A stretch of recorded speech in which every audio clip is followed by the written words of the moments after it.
Well, it's a tradition here in Waco, Texas, that Baylor line, and it takes on more significance here on Senior Day. And we got a heated Texas rivalry as the 14th-ranked Baylor Bears take on the Texas Longhorns. Well, this is a big one from Matt Rhule's Baylor squad because with a victory, they clinch a spot in the Big 12 championship game, which comes your way in 2 weeks, and it will be their 10th win of the season, only the 6th time in program history the Bears have won 10 or more games. Hello, everyone. I'm Brian Custer alongside my partner Robert Smith and Smitty. Two Texas teams, both coming off devastating losses, but for Matt Rhule and Charlie Brewer, they're trying to beat the Texas Longhorns for the first time. Yeah, and, you know, when we talked to Coach Rhule about this, he said really the job wasn't that hard because this is Texas, okay? This is the University of Texas, and as you mentioned, a team they had not beaten yet. And his motto is, what's next? Let's just get ready for that next game. And Charlie Brewer, he has just been a fantastic quarterback for this university over the last couple of years. And look, he comes from high school royalty about 95 miles down the road, Lake Travis down in Austin. Dangerous not just with his arm, but with his legs as well. 9 rushing touchdowns on the season, and he's not a big guy. He's only about 205 pounds, but he runs with a chip on his shoulder, maybe because he's got some family that played for the University of Texas at QB. Sure did, his grandfather and his father. Now, the Longhorns this season have followed up every loss with a victory. And for Sam Ehlinger, this will be his first substantial opportunity to face this Baylor squad. Yeah, banged up a couple of times in the last couple of years, so wasn't able to get much time against Baylor. And we talk about coming from that high school royalty. Texas football is a little bit different. He's from Austin as well, played at Westlake, actually played against Charlie Brewer in high school. And we talked about how dangerous Charlie Brewer is with his arms and with his legs. Sam Ehlinger, the same thing. But Sam Ehlinger, when he takes off and runs, he is like a fullback, 230 pounds. You better bring it if you want to bring down Mr. Sam Ehlinger. You know, the Longhorns have won 4 straight against the Bears. Last time Baylor won this game in Waco 6 years ago. Horns, Bears, the kick when we come back. Longhorns, they go for it on 4th and goal. Ehlinger flushed out. Throws. Touchdown, Longhorns. 4 seconds left on the clock for the win. He's got ice in those veins. Iowa State finally wins a close one. Oklahoma trying to take the lead. Kick is away, and it is good! Oklahoma on top. Intercepted! And the Sooners' playoff hopes are still alive. Both these squads coming off some big losses. We're in Waco. Brian Custer, Robert Smith, our rules expert Dean Blandino's with us as well from Los Angeles.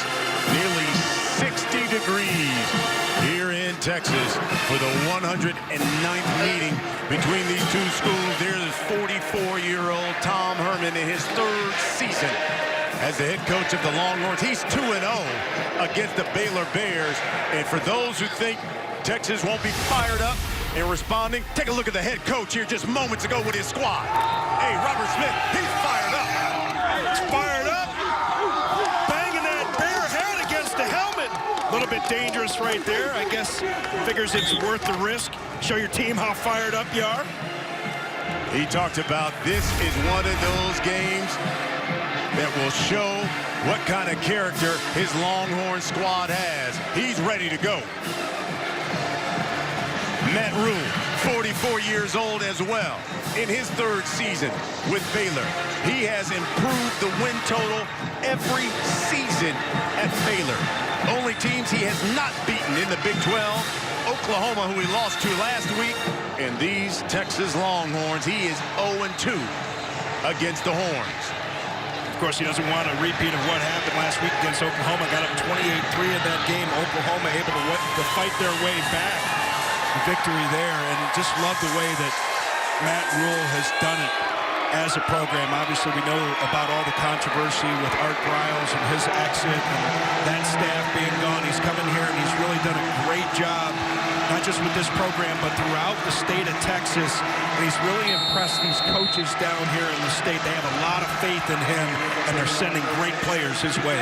Texas won the toss. They're going to defer, so they're going to kick things away. Cameron Dicker, the kicker, will boot things away and back deep for Baylor. Josh Fleeks and Jermichael Hasty.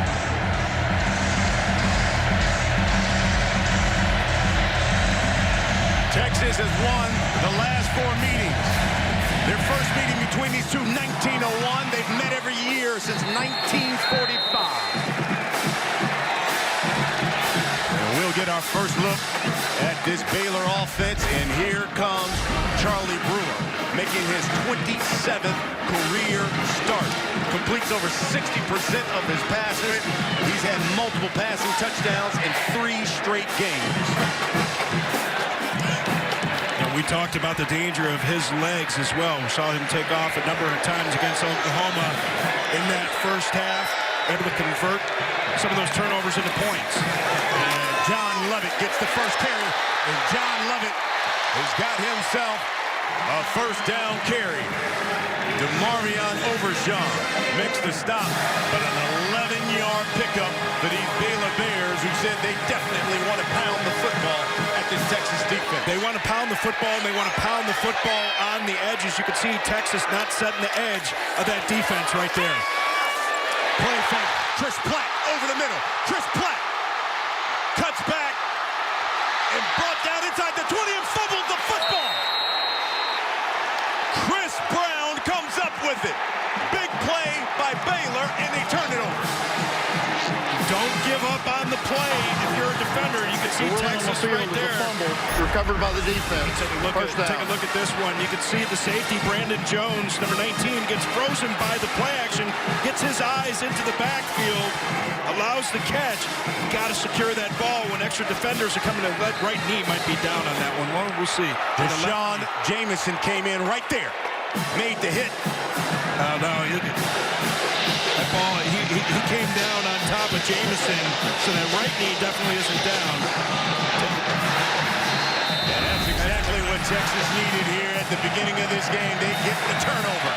So here comes Sam Ehlinger. Keontae Ingram in the backfield alongside Duvernay in motion. And they swing it out to Duvernay in the flat. He picks up a couple. Raleigh Dahada makes the stop. So here's Sam Ehlinger, Austin native, Davey O'Brien Award semifinalist. Broke Major Applewhite's record, now second in career touchdown passes. He's thrown a run for a TD in 17 straight games. This is Ingram. Keontae for maybe 1. And this Longhorn offense. You know, with Colin Johnson out, Ehlinger will be looking to the senior, Devin Duvernay, all night. Second in the FBS, first in the Big 12 in catches. He's got 4 straight games with 100 or more yards receiving. And while he's not a semifinalist for that Biletnikoff Award, is really a shame. He's got that track speed, too. I love talking about it, man. There's a big difference between football speed and track speed. That's a guy that's running under 10-3 in the 100. They're going to call a timeout. Texas takes their first time out of the half. 3rd and 6 is what Tom Herman and his Longhorns are looking at. We'll take a break. When we come back, they'll score here in the first quarter. FS1 College Football is sponsored by Volkswagen. Drive something that's bigger than yourself. No score. 3rd down. Here's Colin Johnson. 6 in UT history, career catches and receiving yards, out with the hamstring. 3rd game he's missed. Duvernay in the slot, and it looks like we got a Baylor Bear that jumped off sides. Yeah, he was about 4 yards in the backfield on that one. You know, you get that empty look. Offside. Defense number 11, unabated to the quarterback. It's a 5-yard penalty, still 3rd down. Jamison Houston, a senior out of Austin, got anxious. Got anxious. Yeah, that's a really good way, a kind way to put it. You get that empty look, with 5 wideouts and just Sam Ehlinger in the backfield, Houston got a little bit excited and said, hey, there's nobody back there that's going to be able to block me. I'm going to get a free shot here, but got to wait for the snap. Texas, one of the best in the country, converting on 3rd down. They convert 50% of them. Ehlinger, he's going to keep it and run. He's got a 1st down. Terrell Bernard makes the stop for the Bears, but an 8-yard pickup by the quarterback. And this is something that this Baylor defense saw way too often with Oklahoma coming back from a 25-point deficit last week. And no, Sam Ehlinger, like Jalen Hurts, can take off and run if things are covered up downfield. It's something they're going to have to be very aware of, especially as a defensive line, in the way that you rush, not getting too high in the pocket, and then some spy coming in to help. Here's Keontae Ingram off that left side. James Lockhart, Bravion Roy with the stop. Talk about that Baylor defense. It is fast up front, in the middle, their linebackers. Terrell Bernard, who made a tackle a couple plays ago. This kid's already been a Defensive Player of the Week twice this season. He's put up double digits in tackles in 3 straight games. He's got that broken hand. How tough is he? Broke his hand against OU last Saturday. Had surgery on Monday. Was back at practice on Tuesday. Swing that one out to Brennan Eagles. Eagles down the sideline and pushed out right by that 1st down marker. And unusual miss by number 2, Blake Lynch.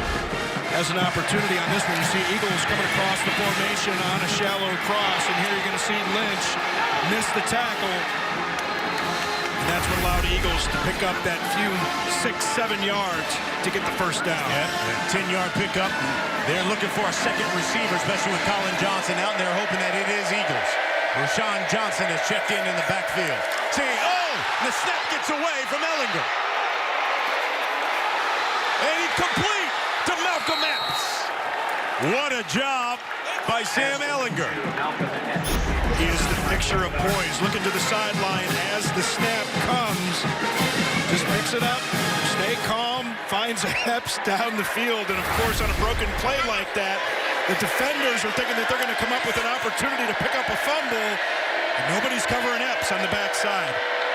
So far, it's the Longhorns who've had the luck on their side. They've gotten a turnover and near disaster avoided there. And they hand it off, or it's Ehlinger who keeps it. And that's another 1st down carry. I mean, you talked about it in the open. He's an absolute tank. Just a pleasure to watch him play. Like a more accurate version of Tim Tebow. About the same size, too. Maybe a little bit shorter, but 230 pounds. He's a real load to bring down. So it's one thing to get the hat to him to make the stop. It's another thing to bring enough to get him down. 8th play of this drive for the Longhorns. Ehlinger rolling, spins out, throws, and that's incomplete. In the direction of Epps. Dangerous throw right there. Kalen Barnes, number 12, almost had himself a pick on that one. Sam did a nice job getting away from the pressure in the backfield. Got to be careful with the delivery on that ball. And Barnes is one of those track guys. He gets that thing. I don't know anybody on Texas' offense is going to catch up with him.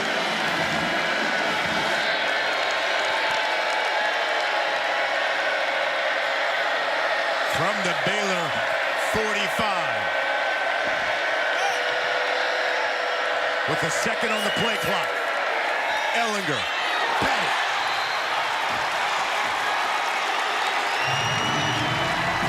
Gini Obadiah. Right at the line of scrimmage.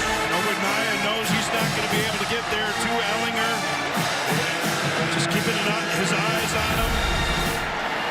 Kind of feeling the timing that Ehlinger is going to release that ball, gets the hands up, knocks that thing down. Great play. Duvernay, one of the top receivers in the country on catching passes on 3rd down for 1st downs. He's in the slot at the top of your screen. Ellinger keeps it. And brought down at the 38. Bravion Roy makes the stop, 5-yard pickup. And it's decision time, and you can see him. He says, keep going. Let's go, let's go, let's go.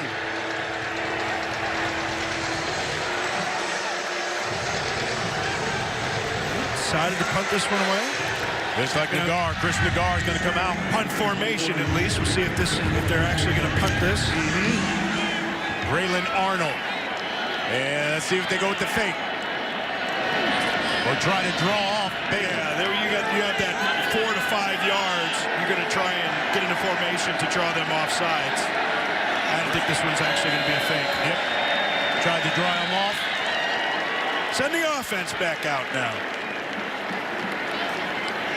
You couldn't get him with the fake. This territory, the way Texas season has gone, ahead. Well, they're going to go ahead and kick it away. Offense. It's a 5-yard penalty. 4th down. Mike DeVete, referee. Mike has been hitting the buys and tries this weekend. Yeah. You know, Ed Hockley started the trend, and all the other refs have now followed it. See that, Mike? Hey, I'm not mad at you. Put that work in the gym. You put on a medium shirt. Guns up in Lubbock and guns out here in Waco. Yeah, exactly. So here's Nagar back out to punt. Arnold inside his 10.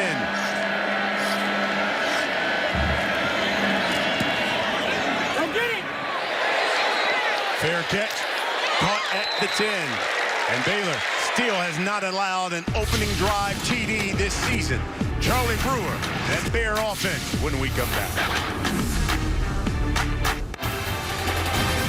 FS1 College Football is sponsored by Dave & Buster's. Download the new Dave & Buster's Fun app. Do it today. No score here in the first quarter as we take a look at the Baylor offense. You know, their senior Denzel Mims, he leads the Bears in TD catches. Receptions, need just 2 more TD catches to move into 3rd place all-time in Baylor history. And most of his catches have gone for a first down. When they've had some great receivers. This team a little bit different than those explosive offenses that we saw, but that's big to be in a company like that. And there's Mims, and that's a first down. Caden Stearns makes the stop in that Texas defensive safety position. You saw Caden Stearns, the strength of the Longhorn defense. Stearns is a sophomore, Big 12 freshman defensive player of the year last season. Had 8 tackles, a sack, and 2 tackles for a loss last weekend against Iowa State. Yeah, people wonder why these defensive numbers have been down for Texas this year. Not an excuse. A lot of new faces and a lot of injuries, and Stearns was one of them early. Brewer steps up, keeps it, slides, and dropped the football again, but they say he was down. Ruling on would the have been a field, the runner disaster. was down by rule. The Second right down. hip might be coming down here. I don't think the knee is quite down yet. No, it looks like that right knee's down. Yep, he's on the ground. Absolutely. So second down. 8 yards. Brewer rolling, throwing to the outside to Jared Atkinson. And the junior out of Mesquite makes the catch. Right, nice job of Atkinson bringing that one in. Brewer got that thing out pretty fast, but he got it out low and to the outside. Atkinson had to come back one bit to get that ball and go down.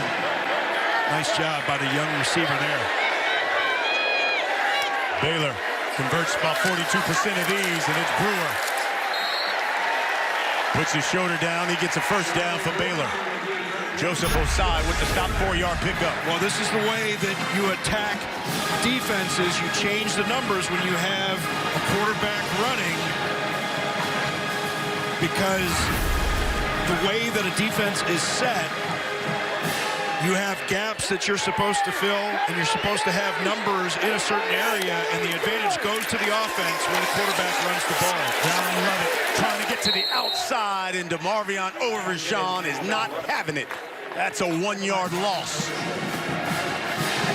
That defensive coordinator, Todd Orlando, was sure to bring up Overshawn, really called out his performance and the way that he's played over the last couple of weeks. We talked about those injuries on the defense for Texas this season. There have been a number of injuries in that secondary. Overshawn's one of those guys, one of those hybrid-type players that we see so many times with these three-man fronts that you see from Texas, we see from Baylor, we see from Iowa State, of course.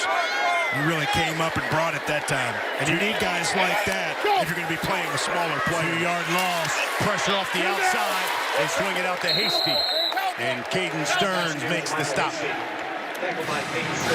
You talked about the defensive coordinator. There he is. There's Todd Orlando.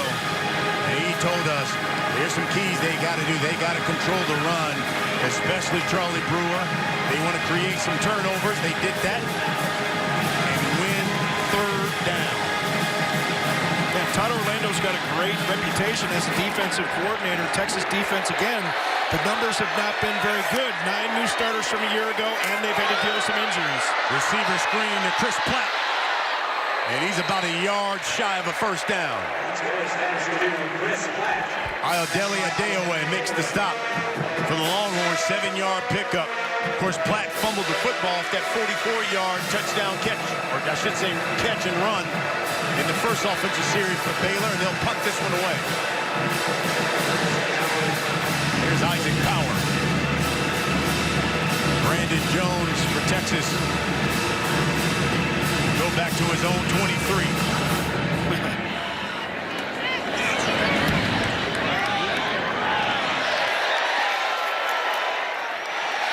Baylor bounce. They down it at the 6. 52-yard punt. No score here in Waco. No score here in Waco as you take a look at Devin Duvernay. You know, he's a senior. It would have been senior day for him. He was the top prospect of Art Briles' 2016 recruiting class for Baylor. Opted to leave for Texas. This kid is just one of 11 players with over 1,000 yards receiving. He's had 8 or more catches in 5 straight games. That's the longest active streak in the FBS and not on the Bolitnikov semifinalist list, which is, yeah, it seems like an absurd major snub. Keontae Ingram gets the carry. Chris Miller makes the stop for Baylor. Ingram, the sophomore, nice physical Offside. run right there. Defense, number 98, lined up in the neutral zone. 5-yard penalty, first down. That's on Obanaya, the sophomore out of Houston.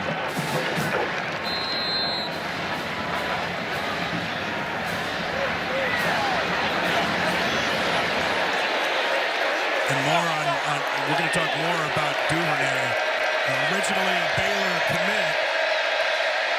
One of the fastest high school track athletes in the country coming out. Ellinger up the middle. Henry Black makes the stop, but not before Ellinger picks up 16 yards. Well, it's a lot easier said than done, but you just have to converge on a guy like Sam Ellinger. You're not going to be able to tackle him with an arm or from the side in most instances. And yeah, it's real easy to stand up here in the press box and say you got to get in front of that 230-pound freight train as he's running. But hey, buy the ticket, take the ride. That's a defender's job.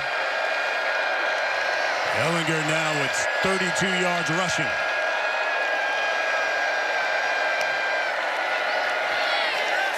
Keeps it, throws to the outside and high. He was hit as soon as he delivered that one. There was Obanaya coming in with the pressure. There was movement along the front of Baylor there, right there. And you're going to see Obanaya get home on that one. And when they move at the snap like that, even with a 3-man front, it can be difficult. Those defenders can get in the gaps very quickly. Swings it out to Keontae Ingram, and what a hit by Raleigh Tejada. Well, Tejada read that one all the way. And you'll hear defensive coaches say a lot of times, believe what you see. They see it on film, reading the action. And Ingram right there had no chance. Did a nice job hanging on to it, though. As Tejada laid the lick.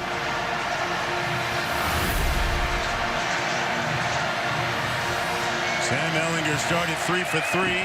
Since then, he's gone 1 for 4 for -5 yards. Duvernay in the slot. Trips at the bottom of your screen. Ehlinger over the middle. That's complete to Ingram. He's short of a first down. A nice job by the Baylor defense right there, dropping 8 into coverage, and they're going to concede those underneath throws. Let you complete that pass at about 4 or 5 yards, or 3 or 4 yards, and converge. They did a nice job converging on that ball after the reception. So Chris Nagar will come back in to punt. Braylon Arnold standing at his own 25.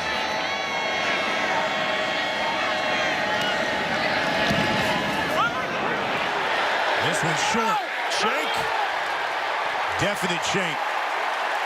You're not supposed to say it in golf, but you can say it putting, right? Just a 19-yard punt for Texas. Raleigh Tejada.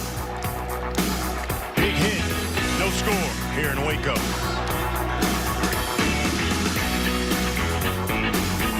FS1 College Football is sponsored by Ice Cold Dr. Pepper, the official drink of Fansville. In fact, the Dr. Pepper Museum, right here in Waco, Texas. Dr. Pepper created, first sold here in 1885. Went to dinner last night, had one of those Dr. Peppers with the sugar cane in. Man, that was a good drink. A lot of people that know me are surprised I actually made it to the game and didn't stay there. Tristan Ebner swings that one out to him. That's incomplete.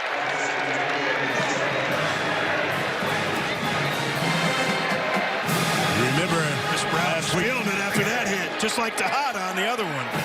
Remember last week against OU, especially the second half, the Baylor offense just stalled, and you can take a look here now. Their last 7 possessions, counting from last week: 4 punts, 3 and outs, 3 turnovers. Baylor's got to get things rolling offensively. Ebner stays in the game in the backfield. Now he swings out. He's lined up in the slot. Brewer on the run. Keeps it.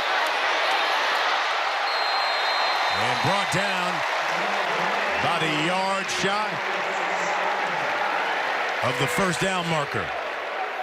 Boy, that was Joseph Asai coming over and making that stop. Fast, athletic play there. They go with tempo.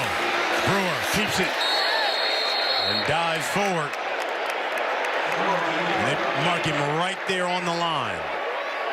Yeah, he was stumbling as he was going to the outside there. It's like that knee came down before he was able to extend. Whoop. I could be wrong. Yep, they move the chains. First down for Baylor.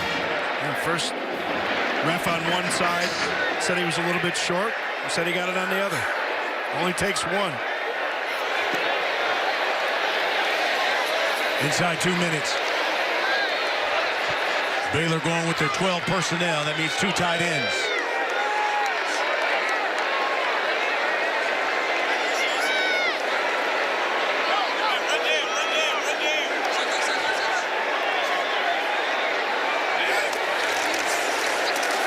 They'll give this one to Ebner. He cuts back. Good 6-yard pickup. Chris Brown makes the stop. Talk about the struggles of this Baylor offense. Over the last 7 possessions, they've just not been running the ball, not been getting the ball to the running backs enough. Ebner so dangerous because he can also split out as a wide receiver. Did a nice job going to the backside on that play, avoiding the cornerback, Deshaun Jameson, getting it north and south, picking up some good yards. Under a minute, Brewer will keep it. Brought down the yard shy, Malcolm Roach, the vocal leader, best defensive player. And here's Coach Nixon. Jeff Nixon, offensive coordinator for Baylor. He was also college roommate, teammate of Matt Rule at Penn State. Calling the plays. 4 straight runs so far for Baylor. They stay with that 2 tight end set. 3rd and 1. Brewer, first down. That should be the last play of this quarter.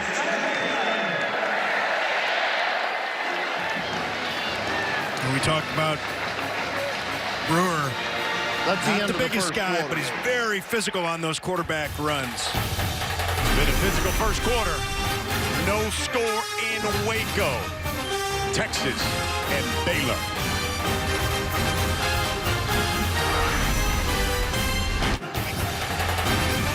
FS1 College Football is sponsored by Volkswagen. Drive something bigger than yourself. As we start the second quarter, we take a look at the first quarter statistics. Baylor with over 100 yards of offense. Teams held the football for basically the same amount of time. Bears had that one turnover, the fumble by Chris Platt. John Lovett in the backfield. He's got the rock. Left side. Lovett bounces it outside. Oh, I love it, John. He dives for the pylon. Touchdown, Baylor. Lovett does a great job following the convoy. You're going to see Xavier Newman, number 55, and Blake Badir leading the way. John Lovett negotiating the traffic, lowering the shoulder, and getting the ball across the goal line. 6 straight runs by the Baylor offense, capped off by that 28-yard touchdown run by John Lovett. Leads the team in rushing. He's now scored 4 touchdowns in the last 5 games. 15th of the season. John Mayers in for the extra point. And the Bears strike first. How about John Lovett right here, named after a former Saturday Night Live guest? And then we have a kicker named after a singer. Great job by Baylor getting up 7-0. Come on, come in. First play of the second quarter. Baylor gets on the board. They lead 7-0. 7 plays, 50 yards. They did it under 3 minutes. 6 straight running plays. John Lovett capped it off with that 28-yard touchdown run. Noah Rauschenberg kicked things away to Sean Jamison. Back deep for Texas.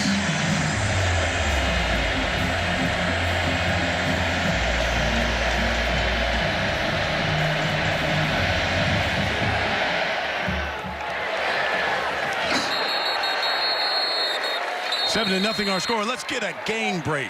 Oh, it's our guy. Yes. Sam, I am Farber. What you got, Sam? All right, Sam, that'd be a good one, too. How about Purdue, though? They've had some injuries this year. Their last 19 touchdowns offensively have been scored by freshmen. Ellinger steps up, keeps it, and boy, gets drilled. Ross Madison came flying up next to stop.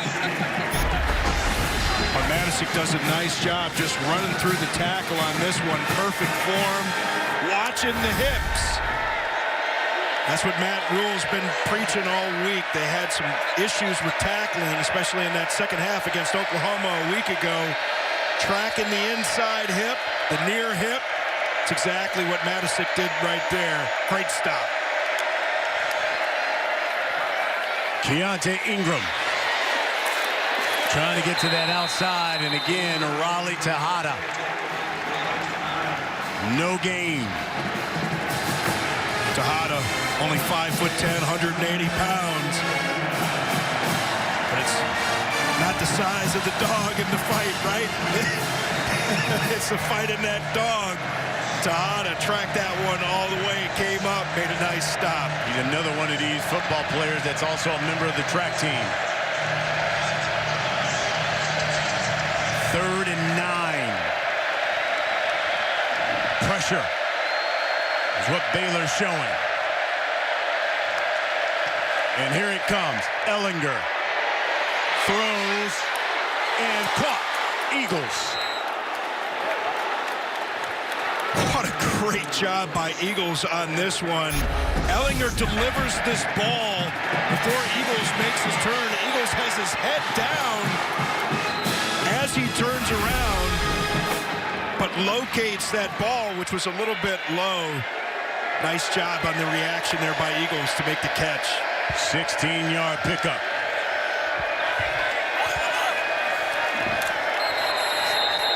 And a flag.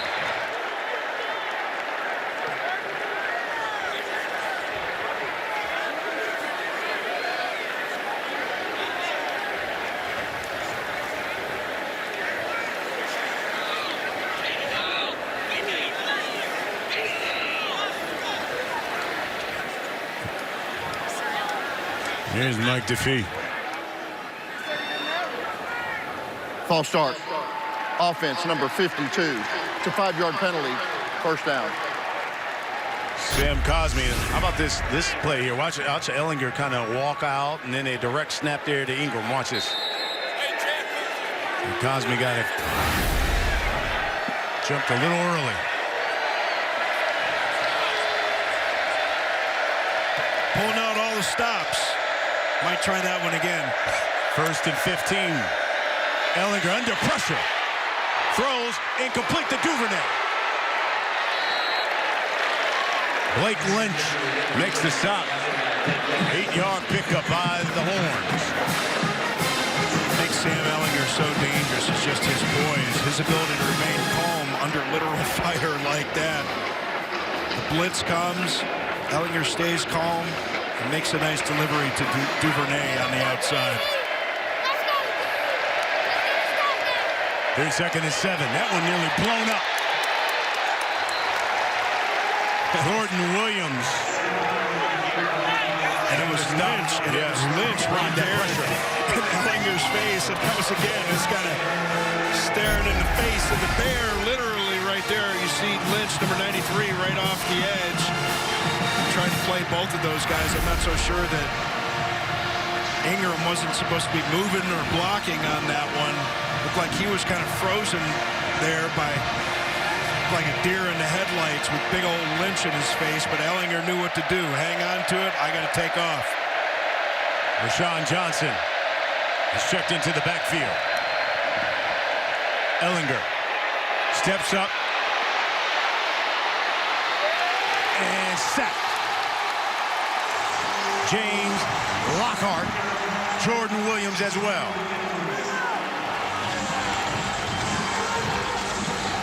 Nice job not getting too high in the pocket. You're going to see, we know that Sam Ellinger is so dangerous once he takes off, but defenders don't get too high, too far up the field. And once Ellinger does take off, they're right there to make the stop. You see the Longhorns, 27 sacks that they've given up. Arnold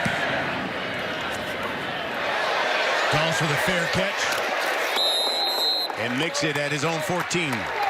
44-yard punt. Baylor have football again. They scored last time they had it.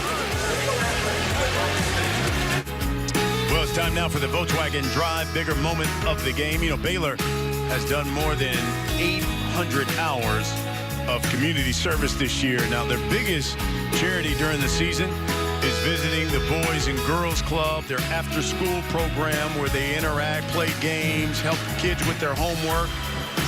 Baylor cares. Yeah, we talked about the way that Matt Rule has handled this program, and credit also goes to Athletic Director Mac Rhodes. We'll get into that later. Here's John Lovett. Give him a yard. Malcolm Roach wrapped him up. 2nd and 9 coming for the Baylor offense.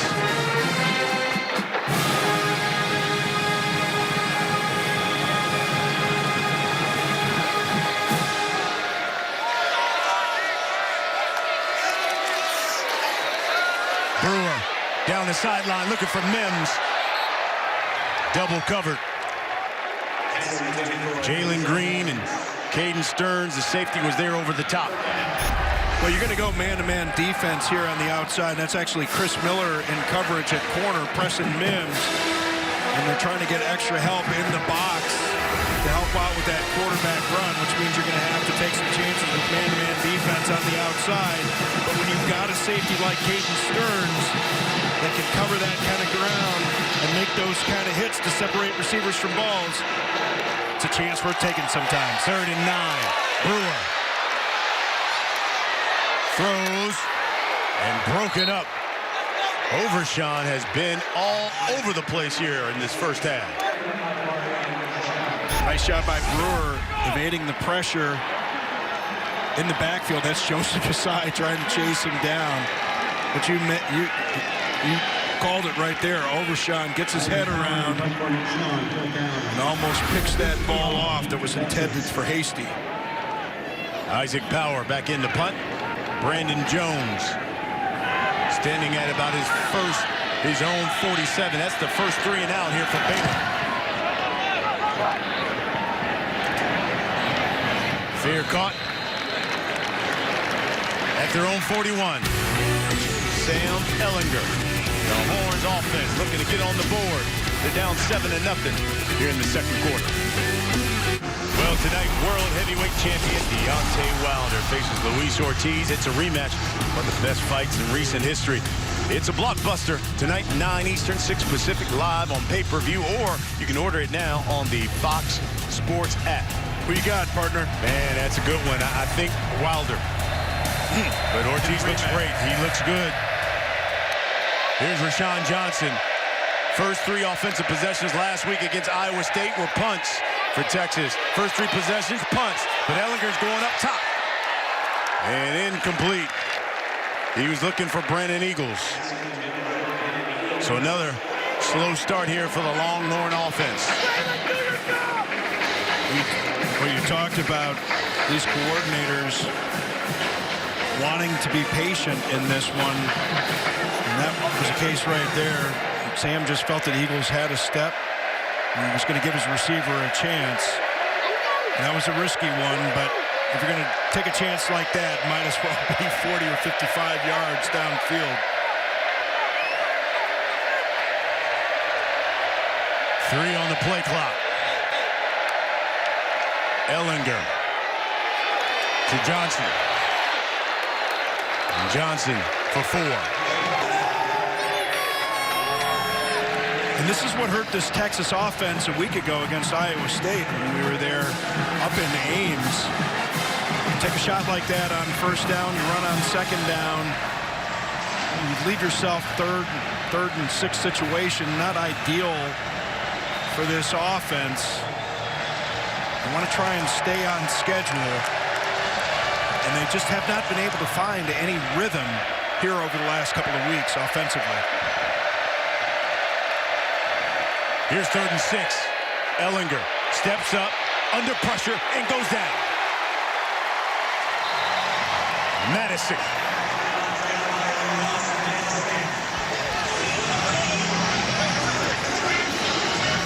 And this Baylor defense really seems to have a bead on this Texas offense. You can see nowhere to go downfield for Sam Ellinger. And Madison had redirected a receiver on a shallow cross, took that away as an option for Ellinger, and then helps at least to make the stop on him. This Baylor defense, the #1 scoring defense in the Big 12. They're also tops in the Big 12 in QB pressures. You saw it there. But it's the Baylor offense back on the field when we come back. Are you kidding me? The thrill? This could be the highest rated halftime in the history of FS1. We got the thrill. We got Coach Wannstedt. Are you kidding me? That's firepower back there in L.A. All the greats. Michael Hasty in the backfield. 1st and 10 from their own 21. Brewer. And that's low to Hasty. Tried to get him out in space. And Joseph Asai came on the blitz right there, got into the face of Brewer, making him get rid of that ball a little bit early. You can see Todd Orlando, the defensive coordinator, not just going to sit back. They're going to bring some pressure. They're going to force Brewer to make some quick decisions. Platt in motion. Brewer over the middle. That's complete. R.J. Sneed got a first down for Baylor. Oh, that's a chess match that happens. You're going to bring the blitz. You're going to see a side blitz here again. You're going to get that ball to Sneed in the vacated area. In that hook zone that Osai would have been occupied. Brewer again. This time Platt. And Deshaun Jamison comes up, makes the hit. 6-yard pickup. And Baylor's finding the soft spots in this Texas defense. I wonder if this Texas defense is going to play a little bit more man, tighten things up. Sneed. And close to midfield. Brandon Jones, Chris Brown make the stop. Another first down for Baylor. And again, they go with tempo.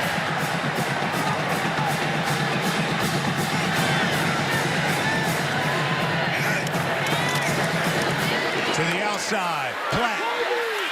Flag down. Another flag. First pass complete to Chris Platt. Penalty marker down.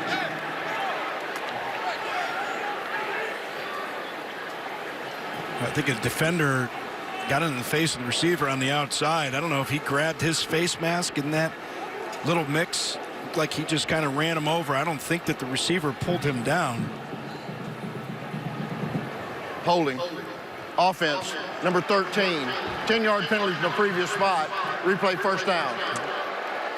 That's R.J. Sneed, the sophomore out of Cypress, Texas. You're going to see Sneed, and I saw that he got tied up there on the outside, but I guess they're going to call that on Chris Brown there. Chris Brown just kind of ran him over, but Sneed said that if I'm going down, I'm not going down alone. I guess it just grabbed Brown on the way down, got called for the hold. Yeah, one of those reverse takedowns, according to our Dean Blandino. Here's Brewer. Leaves it to Hasty. It's across the 44-yard pickup. Running back coach used to call that popping the toes right there. Nice lateral movement from Hasty, making a couple people miss, getting a couple extra yards out of that. Getting a little bit back, a little bit of that yardage back. Try and make this a little bit more manageable so you can get 8-10 yards here, maybe on third down, have something manageable, or on second down to have something manageable on third. Brewer steps up, sack. Adeoye. Brewer brought down on the play by Adeoye. And Adeoye gets there, but it's again from the second level of that defense. You're going to see Osai on that blitz again, picked up, but pocket just got a little bit compressed. Nowhere for Brewer to go. 7-yard loss.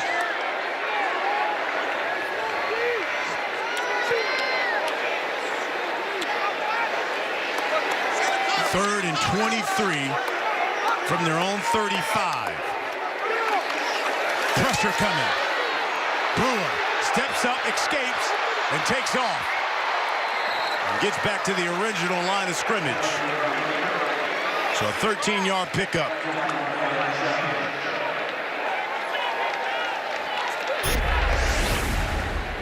You can see Charlie Brewer does it all. Not scared to get that body up. I'm sure Matt Rule sometimes just tells him, though, hey, we need you healthy. We need you out there playing. But with a guy with a fire burning like that inside of him, that's something that you can't really turn off. Power punting things away to Brandon Jones. Good Baylor. Special coverage. Man, what a great directional kick right there as well. Had the nice bounce on it. 49-yard punt. Let's get a game break with Sam Farber. How about the job Coach Allen has done with those Hoosiers? Well, they were in a tight one with Penn State late as well. And he has done a tremendous job. Handed over the defensive play calling to Dave Womack's son, Kane. He's done a pretty good job with those guys on that side of the ball. And the offense, no matter who's been at quarterback, they've been able to find answers. Ehlinger almost sacked in the end zone and just throws it. And caught to the outside, Malcolm Epps. What a job by Sam Ehlinger. You just cannot rattle Sam Ehlinger. See all kinds of pressure in his face, just steps away from it. Again, arm tackles aren't going to bring him down. Get somebody in his face, able to escape. Keep those eyes downfield. Even with big Roy. What looked like a safety turns into a 15-yard pickup for the Longhorns. This is Ingram to the outside, and Blake Lynch wraps him up.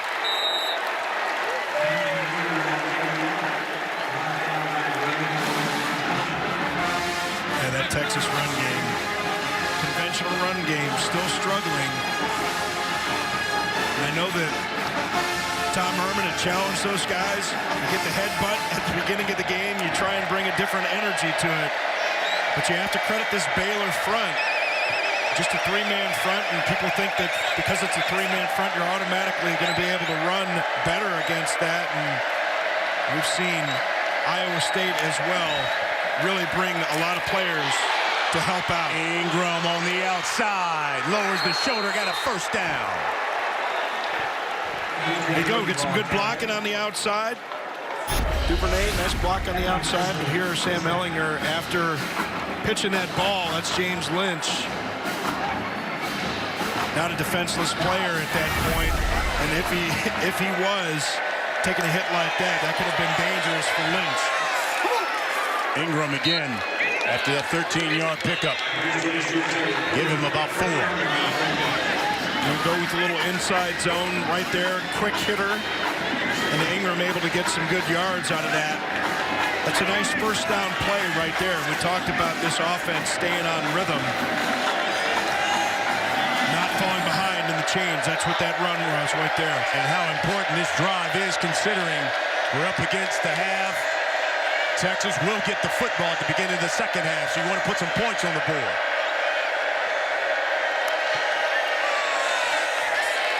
Ehlinger under pressure, sack. Terrell Bernard. Boy, Bernard just came like a bullet from the second level of that defense. We talked about Bernard having the surgery on Monday, back at practice on Tuesday. You see him with that cast on. Gets around Parker Braun, number 73. And just way too fast. That's a guy that just hungry to play the game. Physical, focused, and fast. Baylor leads the Big 12 in sacks coming into this game. That one over the middle to Duvernay. And brought down. Ooh, that Baylor defense is stingy. Henry Black ended up making that stop, but really a lot of Baylor defenders right where they're supposed to be. Defensive coordinator Phil Snow has done a great job. And Baylor takes their first time out of the half, 30-second timeout. he mentioned with Art Briles here and the way this Baylor team was scoring all kinds of points, and didn't seem to matter who was playing quarterback, whether it was RG3 or Petty, just all kinds of different guys at wide receiver. Dangerous offense. That defense, though, has really improved. Look at those numbers over this season in the conference. First in all of those categories. Really kind of hard to believe considering what we saw out of Baylor the last time 5-6 years ago when they were really rolling, that this defensive side of the ball has improved that much. Well, they've had 3 or more sacks in 8 of their last 10 games. They've got 3 sacks here today. 36 on the season. School record is 40. Fair catch by Arnold. Let's get in another game break with Sam Farber. 12th-ranked Wisconsin is hosting Purdue on Fox. Jonathan Taylor, the nation's leading scorer with 21 touchdowns. You know what? Make that 22 touchdowns on the season. This is a 51-yard scoring run. It was 14-3 at the time. Purdue has since answered. So 14-10, second quarter. Wisconsin leading. This game is on Fox. Brian and Robert. Okay, thanks, Sam. Brewer, 9 of 13 for 104 yards through the air. Got a little bit over a minute. Got a couple of timeouts. Charlie escapes. Another longhorn. And brought down at the 38-yard line. That's a first down. Malcolm Roach had a shot at him. Joseph Asai had a chance at him. The Brewer able to pick up the yardage on that play, but they're going to have to get moving quickly here. Under a minute. Looking left, throws, that's complete. Mims spins out, cross midfield, and out of bounds. Texas brings the heat. Once again, this time it was Chris Brown coming up the middle. Nice delivery to Chris Mims.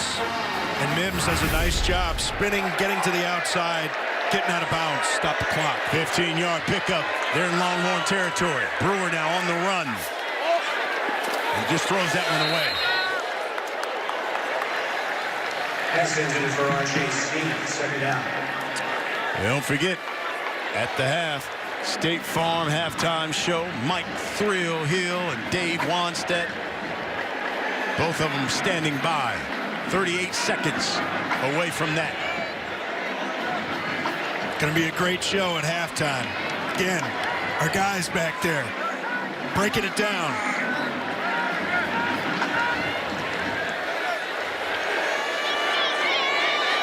Here's 2nd and 10. From the Longhorn 47.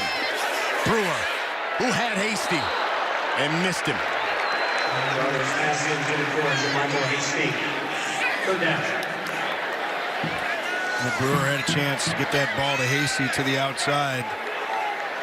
And it was Ajomo getting out to the flat that really forced Brewer to throw that ball wide. Nice job seeing Hasty leaking out, following him to the flat, forcing a bad throw. You see Brewer check to see what kind of defense Texas was in. And now Baylor's going to call a timeout. Baylor takes its second charge team timeout. Well, we talked about the job that Matt Rule has done every year. Has improved the win total, and it's nothing new to what he's done. I mean, his first head coaching gig at Temple, they got better in each of his 4 seasons. From 2-10 in 2013 to 10-3 in 2016. He comes here to Baylor, does the same thing. 1-11 in his first year, 7-6 last year, and now sitting at 9-1 this season. And with a victory today, it would be their 10th victory. They would clinch a berth in the Big 12 championship game, which comes your way in 2 weeks. And it would be just the 6th time in program history that Baylor has won 10 or more games. Yeah, really an incredible job. And again, going back, not just Matt Rule, but athletic director Mack Rhodes and his decision to bring in Matt Rule. Wanted the coach doing it the right way. They certainly have done that. And what an incredible turnaround from all the players leaving the program to Matt Rule really being signed so late in the recruiting process as well. Texas takes its second timeout of the half. 30 seconds. And Coach Rule talked about this. If they had an early signing period back then, they would have been in some trouble. They only had one guy in that signing class that first week of December. So if there was that early signing period back then, they would have been in some trouble. But they were able to get those guys signed and convince some guys to stay. And I think that's why this senior day is probably as emotional as any, because those guys were freshmen. All these things are breaking down. Those guys have been here now, and this is the 3rd year with Matt Rule.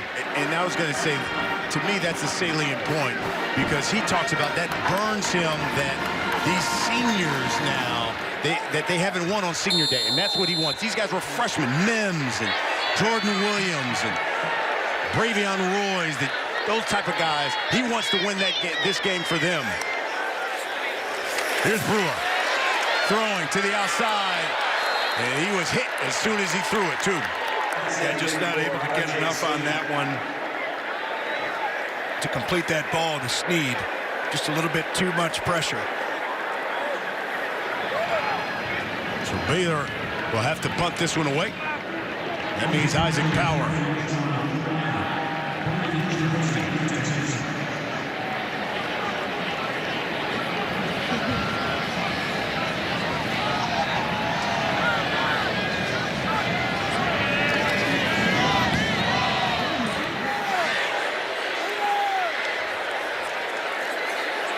And he puts another one inside the 5-yard line. 51-yard punt. Hey, more action kicks off tonight on FS1 and Fox. Coming up next, K-State taking on Texas Tech. 8 Eastern, you got TCU battling the Heisman candidate Jalen Hurts and 9th-ranked Oklahoma. You can also catch these games on the Fox Sports app. Of course, I'm not saying this because we're calling a Big 12 game, but we've had the opportunity to call a lot of Big 12 football this year, and I think you would agree. These teams are all very competitive this year, and even from what we've seen from Kansas, and the teams that have 3 or 4 losses don't really look much different. How about Keontae Ingram? Keontae all day across the 50. And down at the 30. Big play for Texas. With 4 seconds left, they get a timeout, and they can put some points on the board here. 68-yard run by the sophomore Keontae Ingram. Well, Dicker, the kicker's had some walk-off third wins. and He can final have a timeout of the walk-off kick half. here at It'll be a halftime. 1-minute timeout. Police set the game clock to 5 seconds. 5 seconds. Nice job. Ingram making people miss at the 2nd and 3rd level of that defense. You see Tejada getting turned around there. Ingram kept cutting that thing back. Most importantly, protected the football at the end of that run. That was one of those examples when your defense kind of relaxes. You know there's like 20 seconds left. Oh, okay, they're just going to run it up the middle. Can never relax.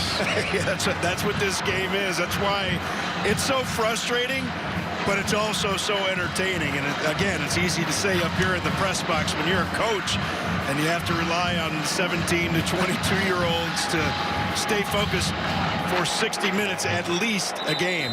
And you see Ingram is walking off to the locker room there. So after that run, looked like he heard a little something. He's going to go back to the locker room early. So here's Cameron Dicker, the kicker. This will be from 48 yards out. His career longs, 57. Did that one against Rice in week 3. Baylor's going to call a Baylor timeout. takes their 3rd and final timeout. That'll be a 1-minute timeout.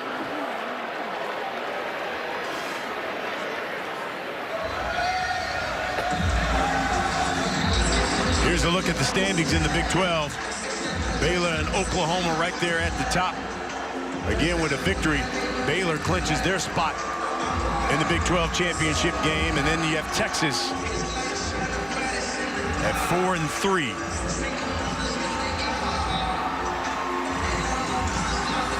And certainly not eliminated. When you talk about clinching a spot in the Big 12 championship games, obviously they'd have to win out and need a lot of help. You want to walk us through some of those scenarios? No way. Are you sure? No way. Too many of them. By the way, the Bears have blocked 5 kicks this season. That's tied for the most in the country. Yeah, and those are complicated scenarios. And it was, geez, it's been a while now, back when Texas Tech, Texas, and I believe Oklahoma were in a 3-way tie. Those tiebreakers became important. Dicker, the kicker, from 48. Good. As time expires, the Horns get on the board, and we roll to the half with Baylor with a 7-3 lead. And keep in mind, the Horns have the football when we begin the second half. Digger, the kicker, became famous in the state of Texas. You win it, you kick a field goal that's going to allow you to win the Red River rivalry game. That's what he did last year as a freshman. Tom Herman's loving it. Coach Herman loves it. Here in Waco, 7-3 is our score. Let's send you to Los Angeles for the State Farm halftime show. You see the Longhorns had the football longer than Baylor, but again, offensively really couldn't do too much with it until right before the half where they get that long run, that 68-yard run by Keontae Ingram, his career long. They're fielding on the sideline. They are. Texas will begin the second half here on offense. Looked like one of your frat parties. Little step contest on the sideline. KA side getting it in. The thing missing was the cane. Here's some of the offensive leaders for Sam Ehlinger. 9-13, 70 yards through the air, 22 of them on the ground. Devin Duvernay, he's got 3 catches for 17 yards. No Colin Johnson again for Texas. Rashawn Johnson checks into the game. He's your tailback. And Ehlinger keeps it. He's got a first down and more. Jordan Williams makes the stop, 15-yard pickup for the Longhorns. He's just such a dangerous runner. We talk about how big he is, 230 pounds, but you could see the acceleration, how quickly he can get on defenders, and that's why it's a business decision in some of their minds when they go to tackle Big Sam. They don't want to take a guy like that head on. He's such a dangerous player. From their own 40, Ehlinger under pressure, sack. James Lynch. He's got the number now. He's now the all-time sack leader for Baylor. Boy, it's been, what, 4 or 5 weeks? Yeah, since he had a sack. He's been looking for it for a while. Been anxious to get this one. See him work a nice little spin move on the backside there, and they got him matched up against the tight end. Freshman tight end on the backside, and it's not a good matchup for anybody single against Lynch, especially a tight end. Ehlinger, QB run again. Across the 40.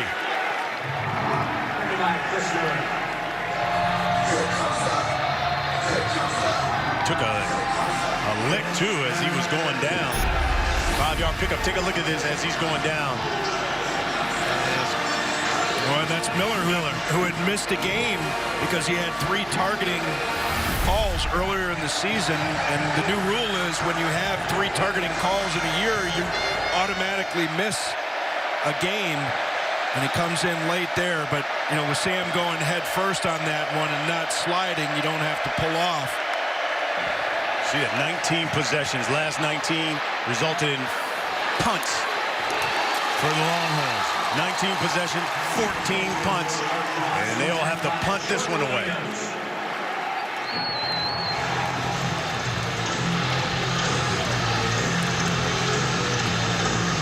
It almost hamstrings your offense when you got a guy as dynamic as Colin Johnson out. So now, if you're Baylor, you can roll some coverage over to Duvernay and say, okay, we're going to stop the run, and it really hamstrings your offense. Yeah, it really does. And, you know, if you're Texas, you're a Texas fan, you're saying we should have more of those guys anyway. And remember, Duvernay wasn't even a Texas commit in the first place. He was committed to Baylor. That's the problem. They're looking, whether it's Epps or Eagles or Devontae Woodard, they're looking for a second receiver. Yeah, I mean, you're at the University of Texas. You just got to recruit. You got to get some of those guys in, and you never want to use those things as excuses. And of course, the staff never would. But when you're evaluating a program and people ask this question, is Texas back? You got to, if you're really back, then you have to do more than be successful with the previous regime's recruits. You have to be able to bring guys in and develop them yourself. 41-yard punt. 1st and 10 for Baylor. This is hasty. 4-yard pickup.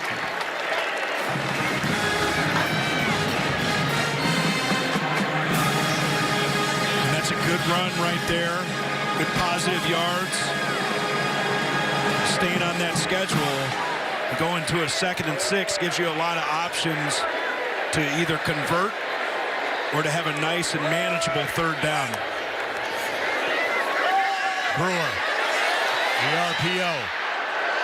Throwing on the run and throws it away. There's the flag.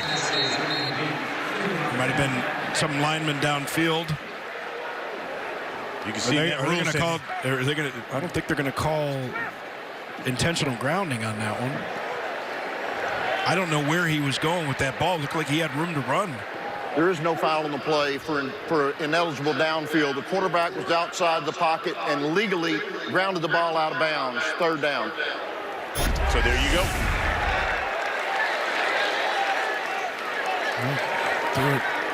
Threw it to Matt Rule. Oh, Coach, you got to make that catch. Just a bit high for him. And, you can see Coach Rule has not been working on his vertical jump. I saw him in the weight room too yesterday. he's got to come down with that. It's okay. He'll work on that one another day. It's all about the players. It's not about the coach for Matt Rule. 3rd and 6. Mims at the top of your screen. Brewer throws to him, and Mims breaks the tackle. And it's a 1st down. 20-yard pickup. You're going to see Miller on the coverage on the outside. It's kind of an unusual route. Mims kind of turns to the inside, but Brewer does a nice job throwing Mims open on that one. Throws the ball away from Miller so that Mims can get it. Brewer keeps it. And pulled down. And a flag. To Quan Graham, the horse collar? It's going to be a horse collar call. I'm not so sure that it was actually a horse collar. You can see the referees having a conference in there. They see a ball carrier go down that way. A lot of times they assume that it was in that area, but we'll see. Face mask or horse collar? Personal foul. Face mask. Defense number 49. 15-yard penalty. Automatic. 1st down. You see Graham here. Oh, yeah, he goes for it there. Grabbed it. And he pulls the back of the jersey, but not in the horse collar area. Right. But going in for the tackle, definitely grabbed the face mask. So now Baylor in Longhorn territory. 1st down from the Texas 48. They go 2 tight ends.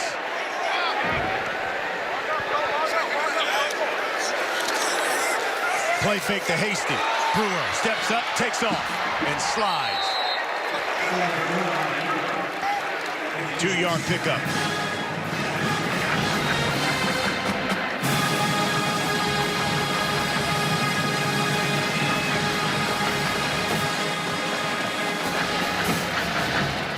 Here's Charlie Brewer. Father Robert. His grandfather both played quarterback at Texas. In fact, his father, Robert, was MVP of the '82 Cotton Bowl. His uncle played at Texas as well. This is a game he wants badly. Over the middle, open, Mims, as for a block. Fumbled the football, out of bounds.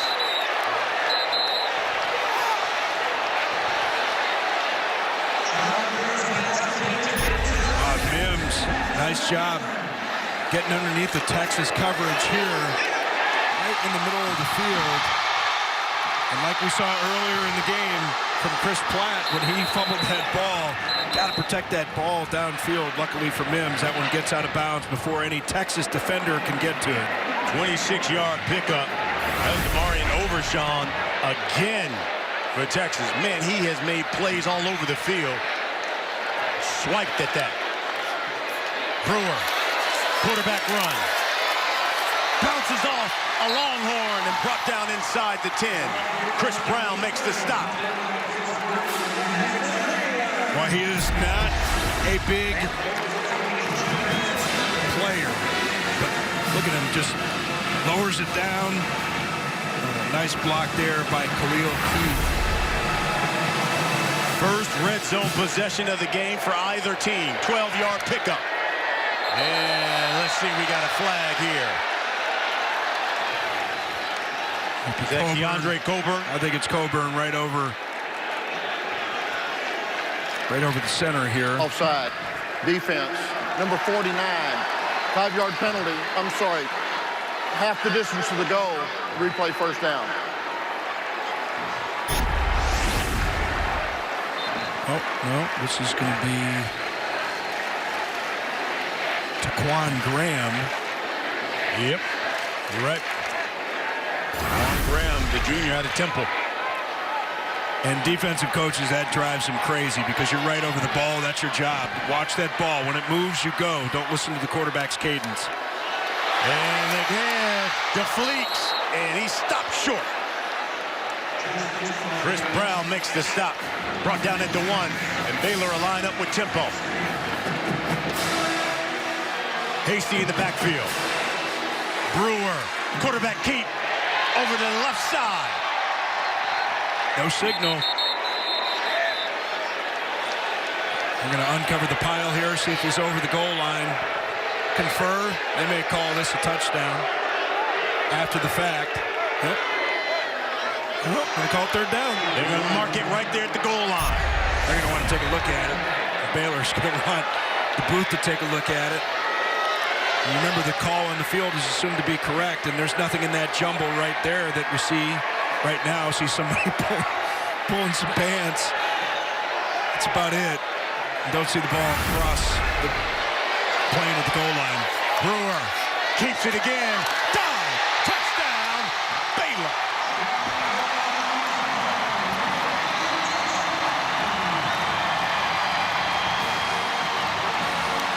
Charlie Brewer is going to be able to say to Matt Rule, let me show you how to elevate a little bit, coach.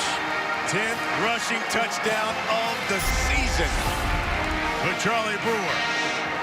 17th of his career. It's that little jump, gets the ball across goal line. Found his man Khalil Keith again. Keith's done a nice job getting in front of his man Brewer. A couple times saw on that run earlier as well. Extra point is good. Baylor, 9 plays, 87 yards, and it's capped off by Charlie Brewer with the TD. Baylor up 14-3 on the Longhorns.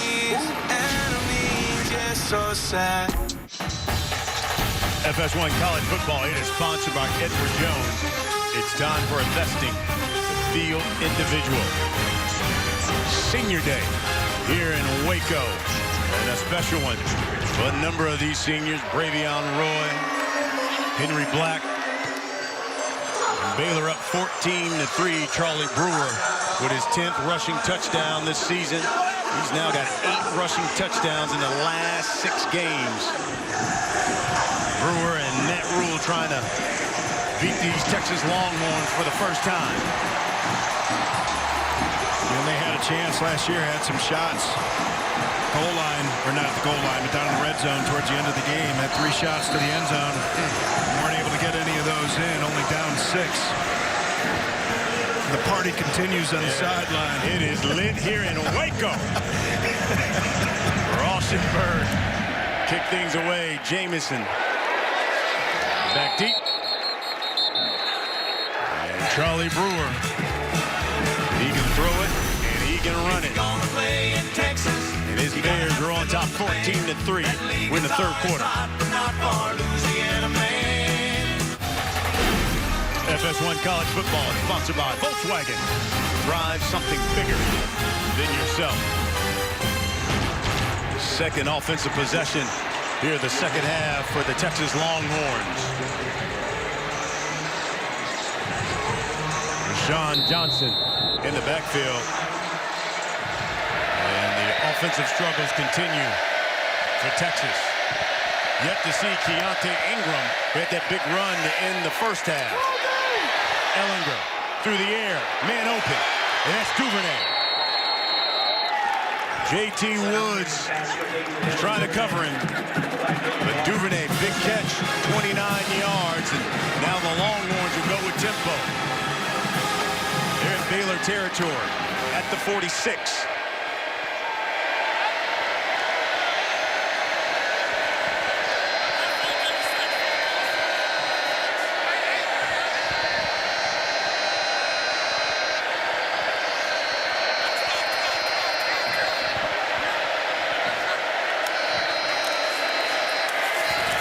There's Johnson. Blake Lynch makes the stop. Trying to get that run cranked up a little bit right there, but Lynch, that versatile threat on the defense, played like 6 different positions since he's been here at Baylor, started 5 of them. We just learned that Keontae Ingram is out for the rest of this game with an ankle injury. He had that 68-yard run right before the end of the first half. Set up the field goal for Texas. And Texas has got to have some other guys step up in this offense. Can't just be Duvernay and Ellinger. Now with Ingram being out, somebody's got to step up. Over the middle. Caught, hit. Johnson, Jordan Williams put the lick on it. A nice gain right there, manageable. 3rd down. Let's see, Williams does a nice job reacting to the throw. Good clean hit right there. A nice job by Sean Johnson, a converted quarterback playing running back. 3rd and 3. Duvernay in the slot at the bottom of your screen. Ellinger goes up top, though. Throws to the outside, the Eagles, and knocked away by Jamison Houston, the best cover corner for the Bears. Great technique by Houston on the outside. And just no chance for Ellinger really to fit that thing in. You can see Houston does a nice job reaching that arm in. Even if that ball had gotten into the hands of the receiver, been hard to hang on to that one because he did a nice job raking his hands across the arms. Great technique, execution there by Houston as a defensive back. Second pass breakup. This is 4th and 3. Ellinger through the air and low.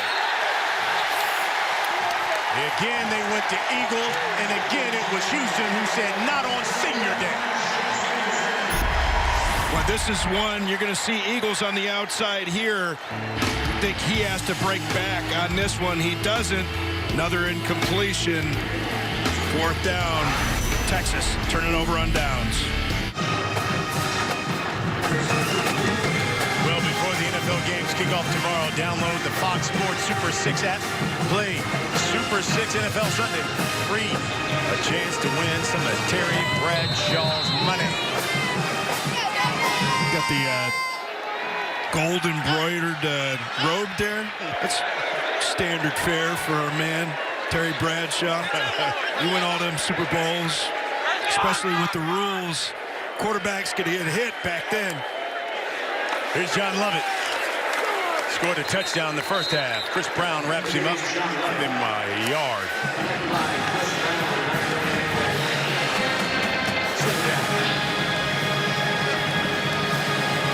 See that run game here for Baylor. They're going to want to bleed clock here in the second half. That Texas defense has been on the field a lot. This is where you keep grinding. That analogy to boxing that we use with the body blows, and then Texas getting worn out. All of a sudden, you pop a big run. There's Brewer. Cuts it to the outside. Across midfield and runs out of bounds. First down for Baylor. He does a nice job. Brewer here. A little pop to the outside. That's poor defense too. You have to take proper angles.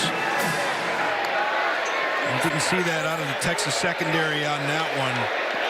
And it's a quarterback running the ball, and yes, He's a little shifty, but it's not running back shifty.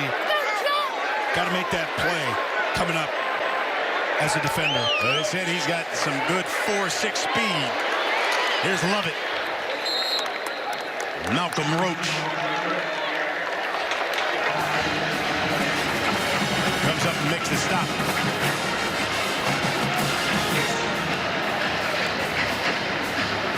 Second down coming.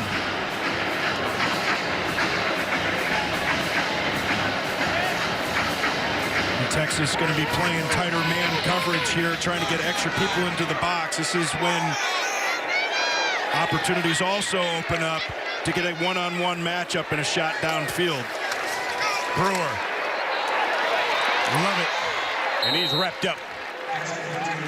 Chris Brown makes the stop. 3-yard pickup. Baylor will be looking at 3rd and 6. And it looks like Xavier Newman, the junior out of DeSoto, Texas, who's the injured Baylor Bear.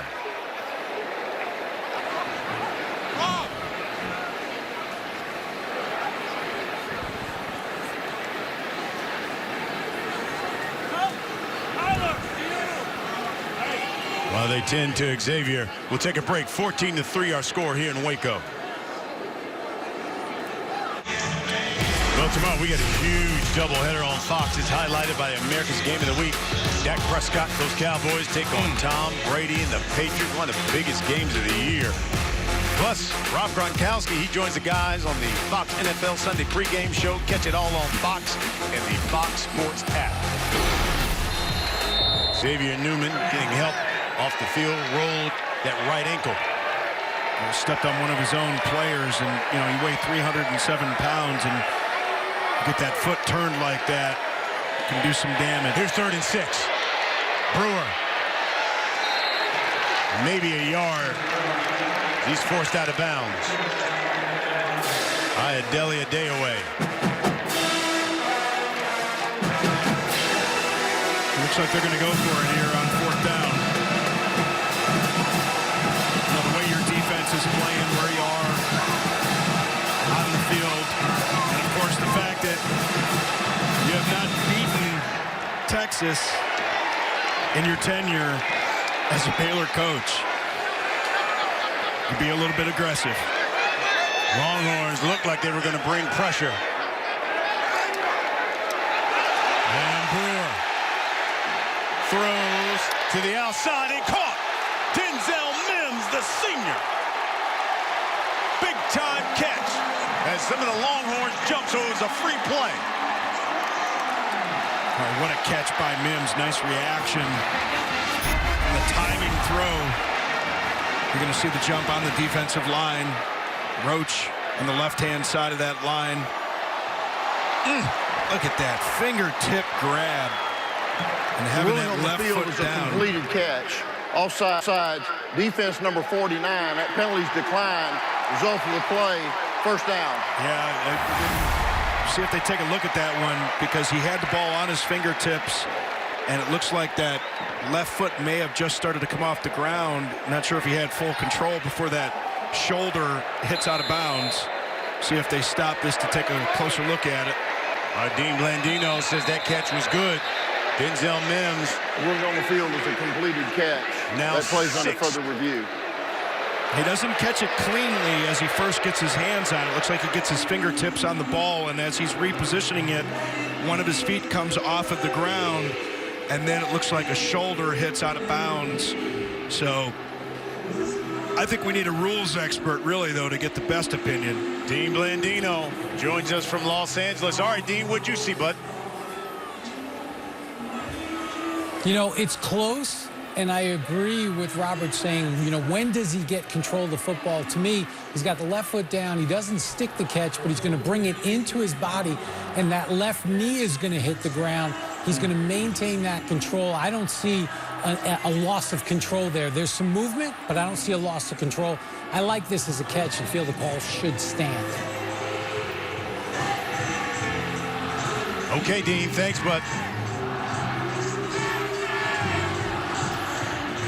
Such a great job you know, with the reaction, seeing it on the sideline, pulling it in, and after further review, the ruling on the field of a completed catch is confirmed, first down. Dean Blandino's right on it. Denzel Mims is now 6th on the Baylor all-time catch list. What a great job by Mims. Not only pulling that ball in, but having the field awareness and the body control. I didn't see that knee. That left knee comes down before his shoulder hits out of bounds. Just a great job. But a nice throw from Charlie Brewer, and Brewer knew he had a free one right there. Remember, it was the offsides on the field goal attempt last week that cost Iowa State at the end of the game. They got to watch the ball. Here's Brewer. Quarterback run. Oh! And he gets popped. Chris Brown. Excuse me, that cost Texas at the end against Iowa State last week. You Charlie Brewer, you got business decision. You got to slide. Hey, I mean, they're not going to come up and say hi. Like, you got to get those pads down. He's got to know. You're right. You got to make a decision. You either get out of bounds on that one or you lower the shoulder. You stay high like that, and you're going to take a big-time pop, which is exactly what happened. You see Coburn almost jumped on that one. He's right over the center. Brewer throwing to Mims. Incomplete. Just not able to control that one. Jalen Green in the coverage. They've got him pressed up. I don't know why Jalen doesn't try and get some sort of jam off the line of scrimmage. I know he's dangerous, but he's going to have safety help late. Jones, safety, has to get over and help on that one. You see, almost controlled that one. Jalen Green did a nice job just sticking his hand up at the last second there and knocking that ball loose, or Mims would have pulled that one in. 3rd and 9. Brewer again to the outside, and incomplete for Atkinson, and a flag. And that's going to be Green again on the coverage there on the outside. And Atkinson and Brewer trying to pull off the back shoulder throw on this one. And as Atkinson gets turned around, Green tugs on him. Pass interference. Defense number 3. It's a 15-yard penalty from the previous spot. Automatic. First down. You can see him. It didn't let go. Yeah, you can see him grabbing that jersey, and again, doesn't get a jam off the line of scrimmage, and not exactly sure why. You're pressed up like that. You want to disrupt the route and the timing of routes. Slow that receiver down, get a little bit of a jam at the line, can accomplish that. You lose a step and want to grab. That's exactly what he did. Going from Mims, and no sticky Paul snags it in. Touchdown, Baylor.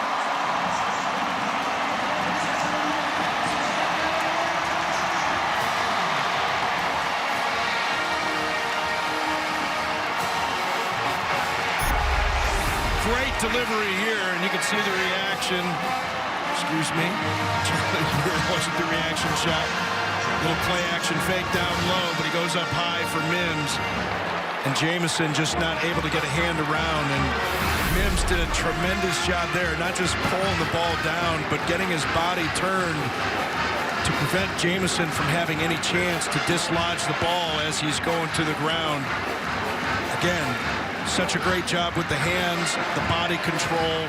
It's just a good, smart play as a receiver, understanding that the defender's still not going to have a chance to knock the ball, so use your body, not just to shield him from the initial part of the catch, but through the control portion of the catch. 11th touchdown catch of the season for Denzel Mims. He's 10th in the FBS. And needs just one more to move into 3rd place all-time in Baylor history. Extra point is good. And another look at the TD catch by Denzel Mims as he goes up and snatches it. And Charlie Brewer said, "That's my guy." 21-3, Baylor. 21-3, Baylor rolling here in Waco. Thanks to Denzel Mims with that touchdown catch. You can take a look at the career. Only player right now in the FBS with 8 or more touchdown catches in each of the last 3 seasons. He's got 11 now this season.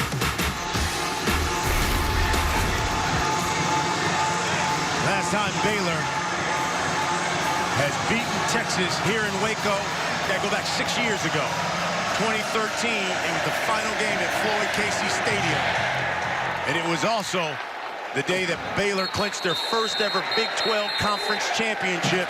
They're trying to clinch a spot in the Big 12 Championship game with a victory today. How about that? A couple years after being 1-11 to now be in a position to win the Big 12. Yeah, that guy's probably one of the hottest coaches in America right now. If you're Tom Herman, what do you got to do to get these Longhorns rolling again? Well, quarterback run was effective earlier in this game from Sam Ellinger. You don't want to wear him out, but he's really been the only option. So maybe try and get that run going with Johnson. I think you still need to try and mix things up and not just throw the ball all over the place. No Keontae Ingram, so Ellinger will keep it. And takes a big hit at the 30. Jordan Williams makes the hit, 5-yard pickup. And it's a huge hit Sam Ellinger takes right here. And I know the guy's a running tank, but my goodness, you can only take so many of those. Here's Johnson. And there you go. Down. That's what they need. 9-yard pickup, moves the chains, and now Texas will go with some tempo. Under a minute left here in the third. Run blitz by the Bears.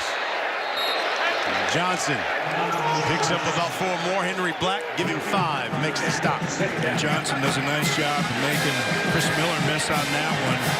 Miller doesn't miss a lot of tackles. And that's what this Texas run game is really needed, is these running backs to make people miss, whether it had been Ingram and now Johnson again. They were so thin at running back. Johnson's playing running back, and he came in here as a quarterback. Changed to running back beginning of this season. So they've really been banged up at that position. Last play of this quarter. Ellinger to the outside. It was intended for Epps. A second still left on the clock. Like he was a little bit late on that throw. May have even had Duvernay down the middle of the field.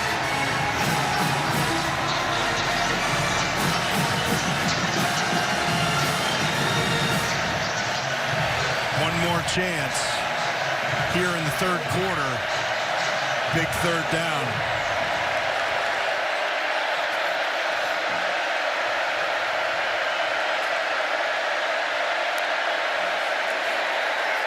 Ellinger steps up and gets the ball to Double D.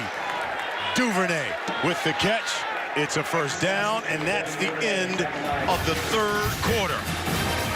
21-3, our score, fourth quarter, when we come back. We are beginning the fourth quarter. Baylor up 21-3. This is a Baylor squad, 15-1 when they're leading or tied in the fourth quarter. They're 7-0 against unranked teams this season. Horns from midfield. Pressure, they set up the screen, incomplete. They're looking to Rashawn Johnson. Now, Baylor have given up 106 points in the fourth quarter. That's more than the first 3 quarters combined, which is 102. And you remember Coach Rule said the biggest lesson they learned from that Oklahoma game was do not watch the clock, just play. And finish games. And they really had that thing sniffed out right there. Bringing the blitz, but expecting the screen. And Texas is a team that scores their most points in the fourth quarter. And he's throwing for the bomb and picked off. Braylon Arnold.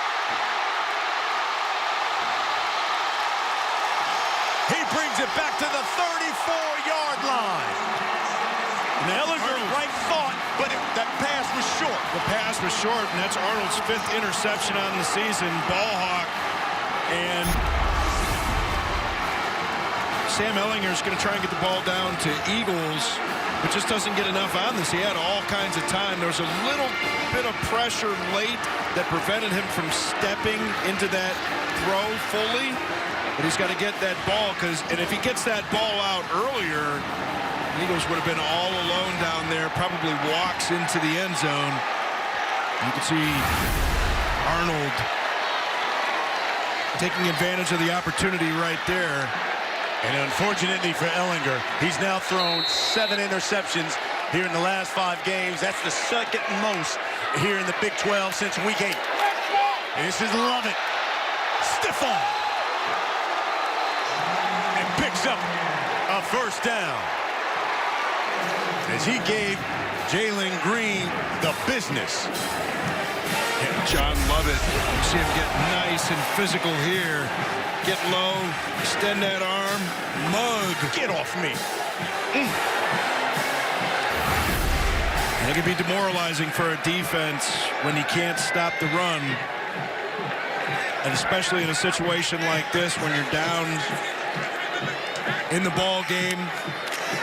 21-3, you've got to stop the run at this point. Here's Lovett, and that will give him the first down. As the Bears now start to pound away at this clock and this defense.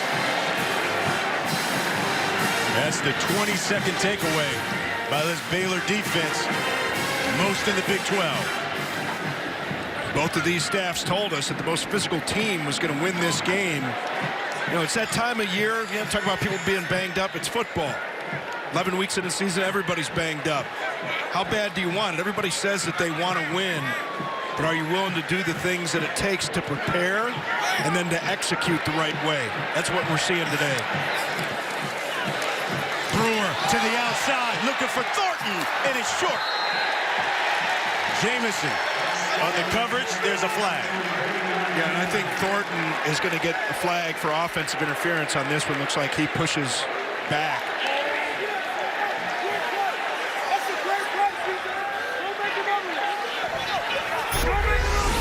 On the defensive side here. Defense number 5. Wow, this must have been earlier because Thornton definitely pushes back.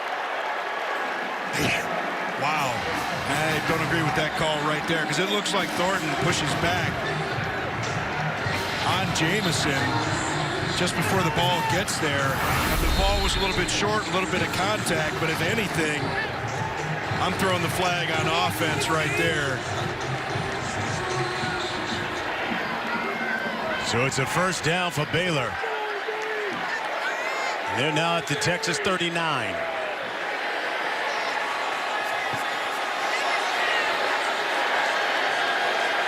Two on the play clock. And they'll call a timeout.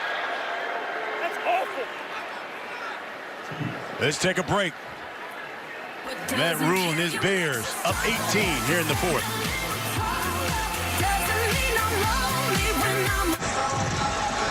21-3, our score. Academic Ambitions, sponsored by SoFi. Get your money right. You know, this week it was confirmed.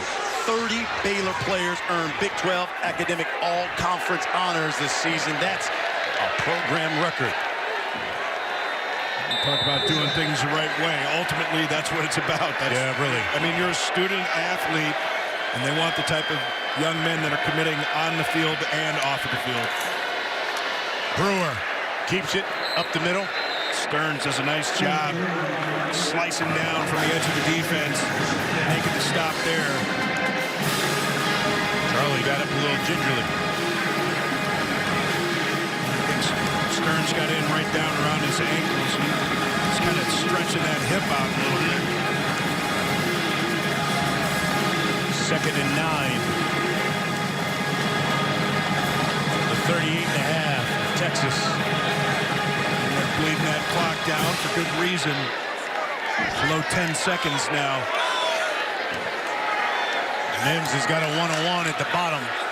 And that's where he's looking to. Mims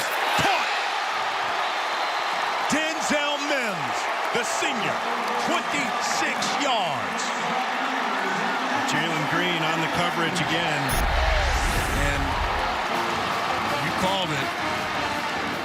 You get Mims in coverage like that, even when he gets spun around, even taking the hit from Caden Stearns coming over at the end of that play, still finds a way to hang on.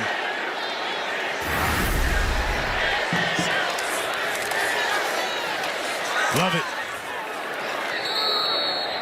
Give him a yard. Got a player down.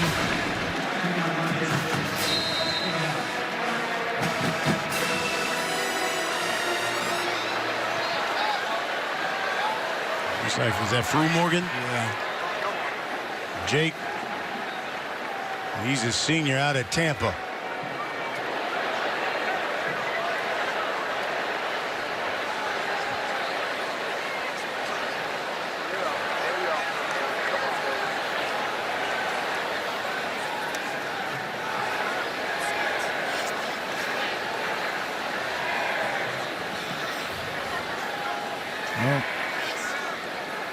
As they take a look at the senior. Let's take a break. 21-3 our score. 12 minutes left in this game. FS1 College Football is sponsored by Volkswagen. Drive something bigger than yourself. 12 minutes left in this game. Baylor up 21-3. We're in the fourth quarter. Baylor Bears with the football at the 11. And Xavier Newman has checked back into the game. He rolled his right ankle, but he's going to come back in with Fru Morgan now injured. And this is 2nd and 9 from the 11. Brewer keeps it. Takes a hit. Brought down at about the 6. And he took another big shot. See him getting up very gingerly after this one. A lot of players converging on him simultaneously. So making those hits. You can see the ref even asked him a question. They wanted to see if he was okay. I think they're going to ask him to come out of the game. This is the second most Brewer has rushed for in a game. 109 yards is his career high. Right now he's run for 75 on 18 carries. That means Gary Bohannon will have to come in, the redshirt freshman. You're going to see that's couple hits right there. You know, you get the head moving in multiple directions like that. You know, you don't even need to get hit in the head to have a concussion. It's really that whiplash effect of the head moving around and the brain inside of the skull moving around freely. And when you have multiple hits from different directions, you really get a lot of shake up there. And, you know, with the injuries on the line, you got to be really careful. And that's a big delay of game. Bohannon, he's a redshirt freshman.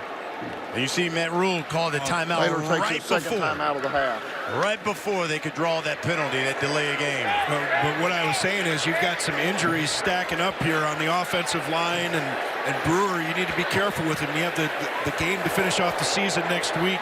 You're automatically going to be in the Big 12 championship after this week, possibly have a rematch with Oklahoma in a couple of weeks. And remember, Big 12, different than the other conferences. Every team plays every team, so it's a full 9 conference game schedule with only 10 teams. But there's automatically a rematch of the very top 2 teams in the conference in the Big 12 championship. Let's bring in our rules expert, Dean Blandino. And Dean, I know targeting is a big focus on here. What do you think? Would they even look at that or what? You know, they should be looking at it. 2 hits on Brewer that concern me. The hit by 23, they're lowering the head and initiating contact with the crown. And then you have the second hit with the defender dropping his head and making helmet-to-helmet contact. Replay official can stop the game and look for all elements of targeting. And again, we still have a delay here, so we'll see if they stop it. But no flag on the field. Replay can create it. Okay, Dean, thanks. And you know, you mentioned, or Dean mentioned hitting with the crown of the helmet, and The issue with Brewer being a runner and not a defenseless player. Looking for Mims, the fade. Incomplete, a tie-up with Jalen Green. And those two have been jawing all evening long. And Mims wanted a call. See Green matched up in the coverage, and Mims has gotten the best of it most of the day. And Mims really was grabbing up the jersey of Green right there. And you know, it's football, right? I mean, it's a physical game. It's not two-hand touch. Mims was a little upset on that one. So here's John Mayers from 24 yards out. 10 of 13 on the season.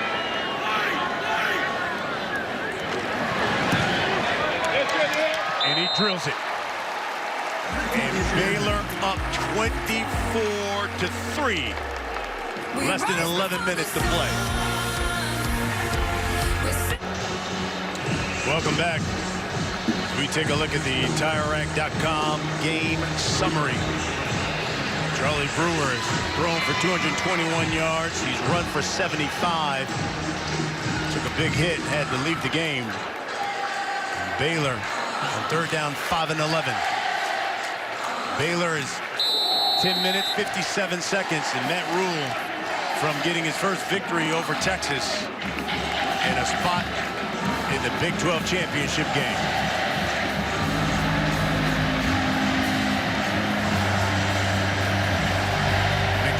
Stadium sold out for the second straight week. And let's get in a game break. Okay, Amber, thank you. There's Sam Ehlinger.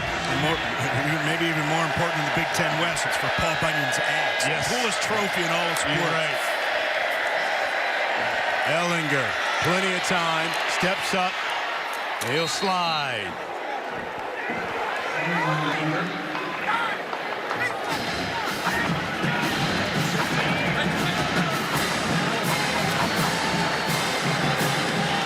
Tempo for Texas, they get lined up.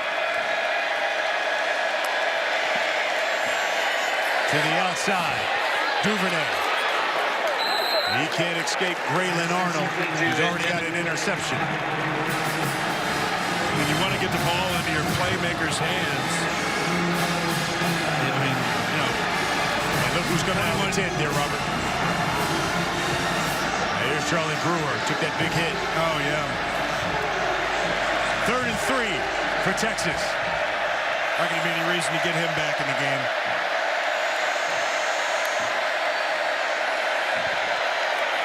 Plenty of time again. Steps up.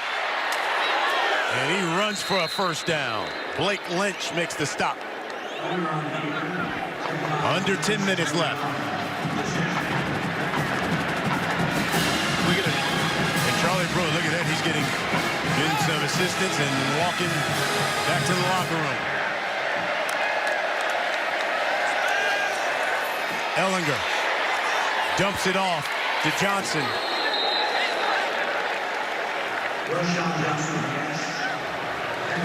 6-yard pickup. Brewer, 16 to 25, 221, and a touchdown pass. He's also run for 75 yards. He's got a rushing TD as well. You can see him shaking his head as he's going there to the locker room, and you know, been there with. You know, I don't want to speculate. Well, that was one of the things. He's had a concussion, but he may be entering the concussion protocol. That was one of the things Dean Blandino said. Maybe they should have taken another look at that.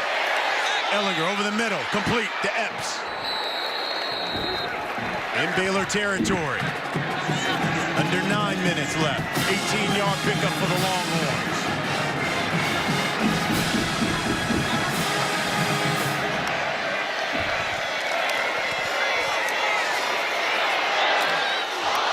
Duvernay caught, dropped. Terrell Bernard.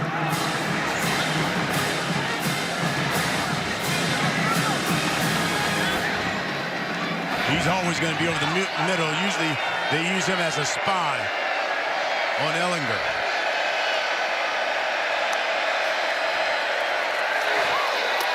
That was too high for Eagles.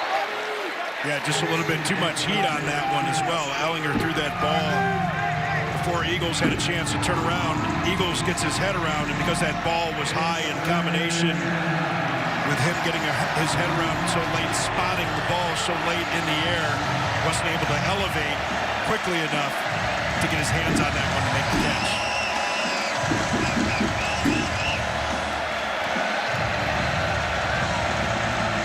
Third and 4 for the Longhorns.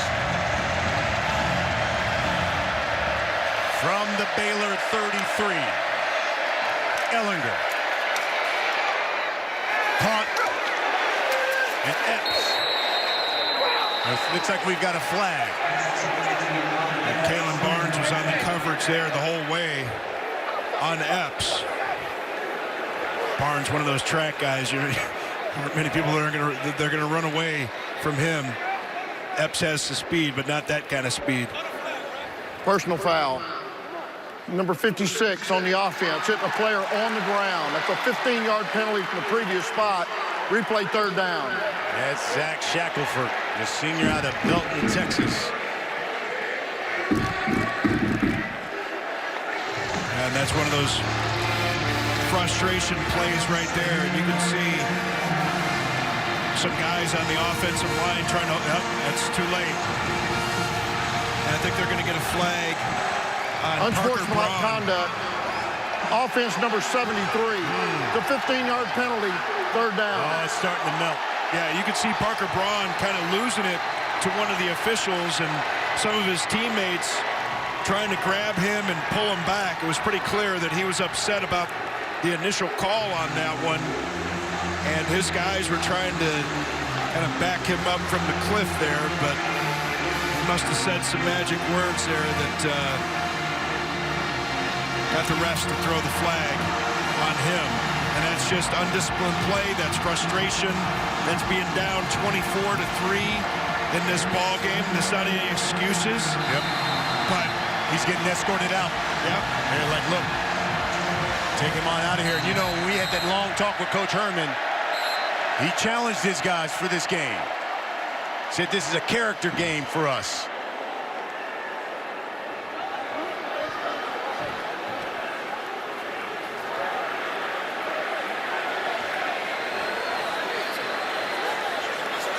And there's not a lot they're going to look at this film and like on the offensive side of the ball.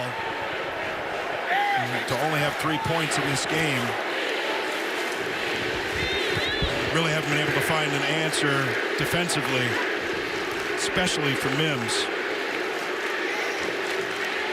Remember, this is a Texas team that scored 38 points against the #1 team in the country, LSU, earlier in the year. And they have gone downhill both offensively and defensively. And usually loaded. They've got the third best recruiting class. Always loaded with 5-star guys. And hit. James Lynch lights up Ellinger. Fourth down coming.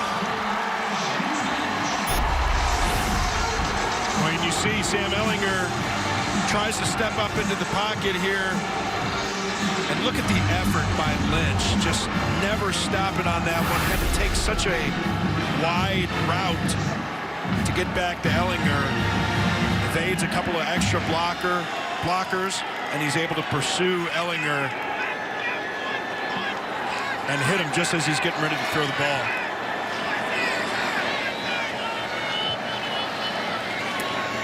The guard.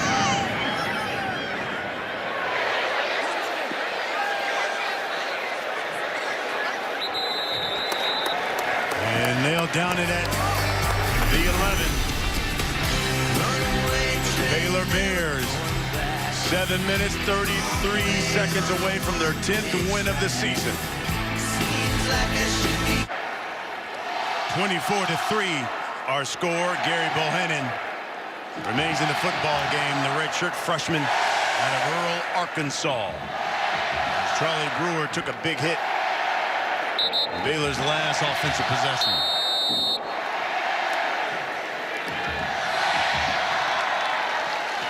Hasty in the backfield.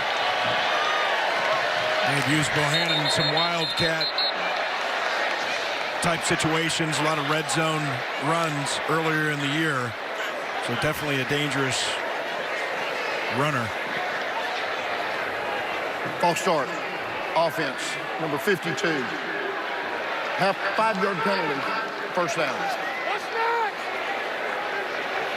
It's on Tecklenburg.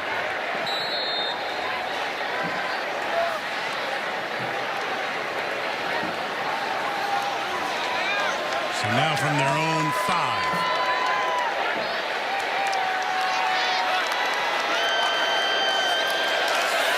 Bohannon keeps it.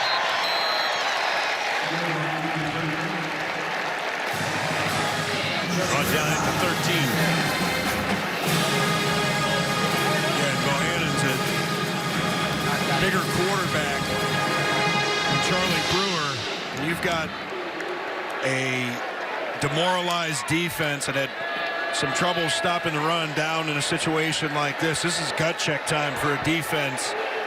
And you got a big quarterback like that. You've got JaMychal Hasty, powerful runner in the backfield. Let's see what kind of effort you get stopping the run here. Bohannon runs into his own player, bounces off, and takes a big hit at about the 11. Tackle by Brandon Jones and Joseph Osai.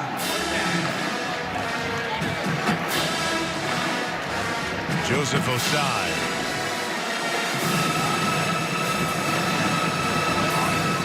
He's certainly not someone you would look at on the defensive side of the ball and say that he's the reason they've been struggling. Joseph Osai has been making plays for this defense all year long. A high-energy guy.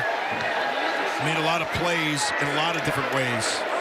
Forced some fumbles, QB hurries, pass breakups, and a lot of tackles to go in with a second, and it looks like they're going to get a delay of game. This is what happens when you got a redshirt freshman. Let's see if they got a timeout in. Second timeout of the half. Nope, got the timeout.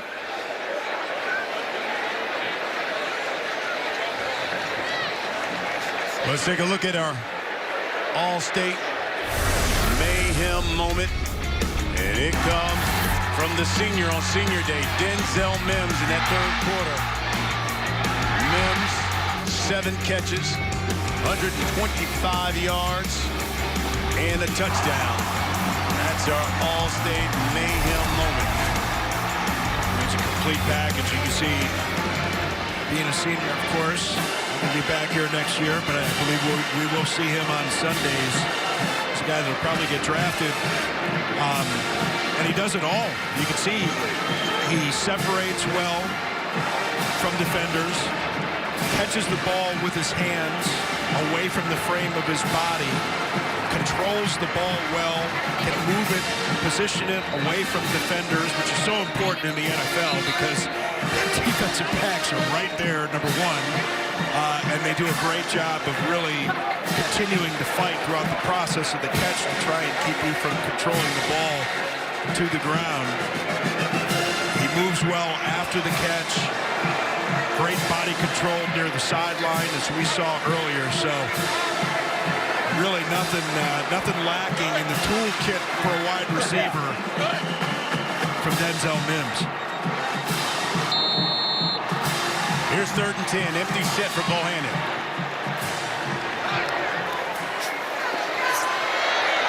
Receiver screen, Chris Platt. And Malcolm Roach grabs him, brings him down, and we got a flag on the play. Going to be a hold. One of those receivers or one of those linemen that came out.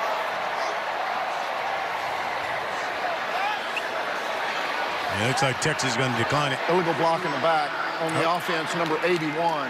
The penalties decline, 4th down. So Baylor will punt this one away.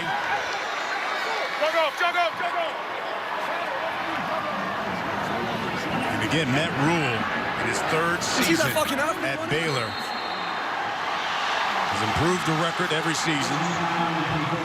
And the only 2 teams he's yet to beat in the conference, Oklahoma and Texas, looking for his first win over Texas.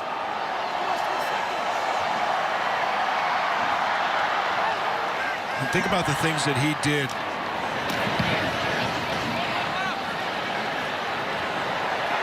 Get to it in a second here. Yeah, another flag. Go and mark it out.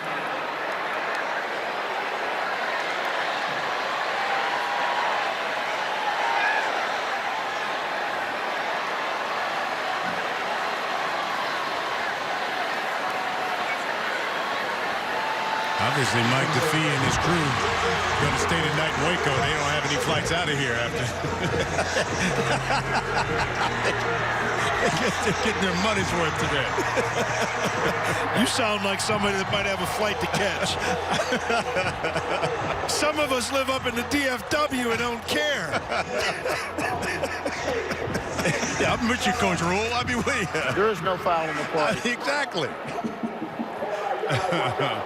So help me figure this out, Robert Smith, when you talk about Texas. Because when you look at Tom Herman, look, he, Matt Rule, both 44, both in the third seasons. Now, listen, some people will look at it and say, you might want to, some people forget Texas had 3 straight losing seasons before Tom Herman came on. But this is a guy who brings in top recruiting classes, and yet here they are sitting at 6-4. He even told us when we talked to him, our season won't be defined by that Saturday loss at Ames, but it could be, depending on how we respond against Baylor. I know they've had injuries, but from an offensive standpoint, really can't move the football. Defensively, getting worn down by teams. It's going to be hot and heavy in Austin. It is definitely going to be hot and heavy. And you know, I'm not making excuses for anybody, and I'm sure the coaching staff wouldn't want any excuses made for them. A lot of turnover on the defensive side of the ball. The big question mark for me is this offensive side of the ball. And again, this is a team that put up 38 points. Now, LSU has had its struggles on the defensive side of the ball, but this is a team that put up 38 points in that game against LSU, the #1 team in the country, and then for things not to go well here at the end, you know, you've got some injuries. Everybody has injuries. Everybody gets injuries. So that's the really concerning part for me, that they weren't able to find more of those replacements. Now, some of them have been close games. We've seen teams very evenly matched in the Big 12, but this performance today, as you said, it wasn't the performance in Ames a week ago that we were a part of. This is not saying good things about this Texas team right now. Especially when you've challenged the team, a number of the players, and the coach said, hey, look, this is a character game. He's going to show what we're about. And they've got Texas Tech next week. And look, this is a Texas squad on pace to finish unranked for the 8th time in the last 10 seasons. 10th consecutive season with 4 or more losses. It's not what you expect when you get a top recruiting class. 4:30.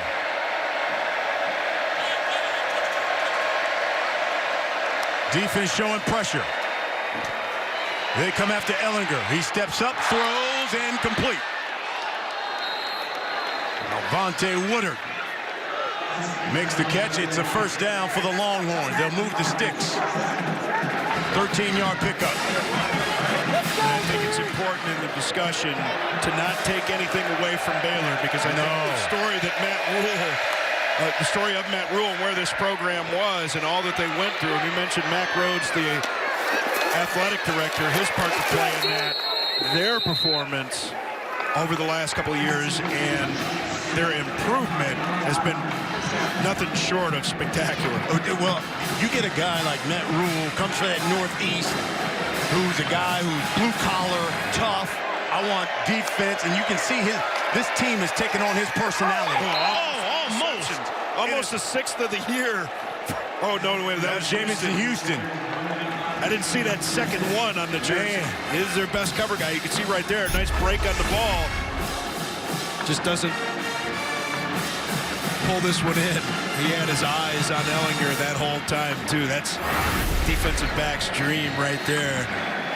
He sees the quarterback, sees those shoulders turn. I know he's going to throw this thing. He throws it, breaks on it, just doesn't catch it. We'll talk more about the job that Matt Rule's done, and I think some of the most significant moves for his success early. They drop out in coverage. Under pressure, Ellinger! That's Lynch. And James Lynch wraps him up. I tell you, this Baylor defense just smothers you. And you see Lynch. 5 sacks on the day by this Baylor defense. Defense is like this team. I mean, it's a unit. You know, the front gets their job done. Out of the half.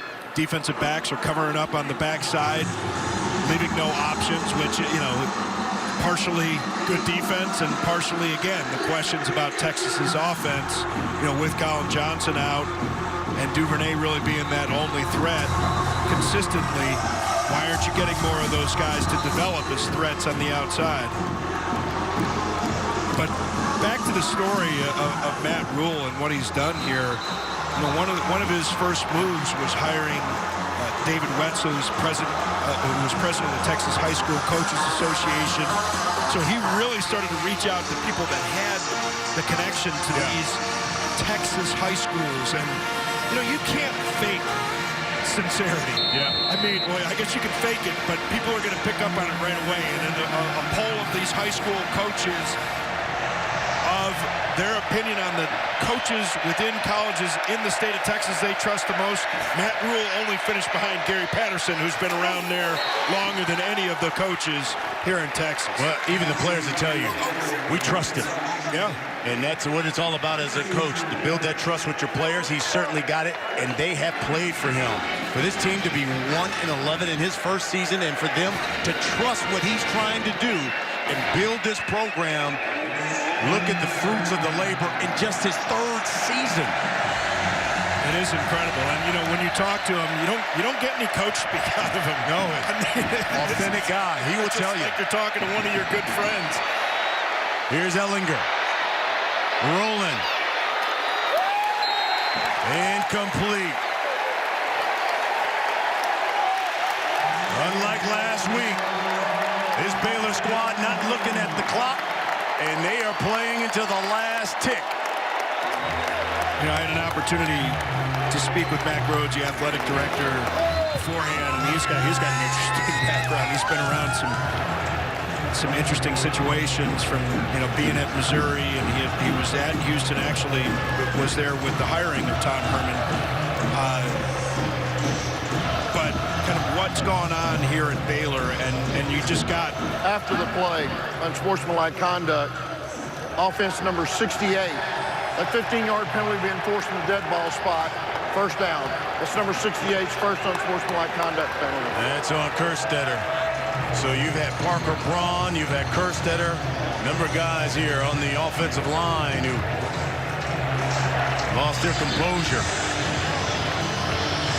But finishing that thought on Mac Rhodes and what he had to say about Matt Rule and what you're going to see at the end of the game here, the pure, raw emotion of a coach that truly wants his players to win more than he wants to win for himself, especially on senior night.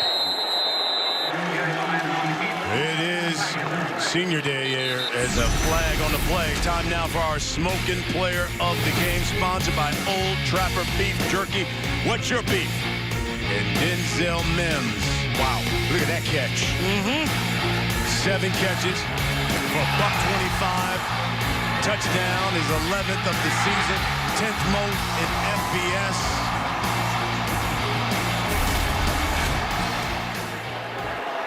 And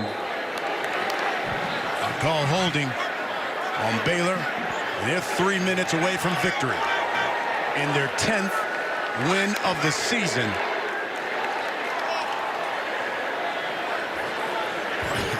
I mean, and to think this is a team that was up 28-3 against Oklahoma a week ago and what might have been, but like Matt Rule in his motto, it's what's next. Don't even think about what happened last week. Just get ready for this week and play your best. 2:30. Again, a victory. Baylor clinches a spot in the Big 12 championship game. This will be the first time in 5 years that they have beaten Texas. First time in 6 years they've beaten Texas here in Waco.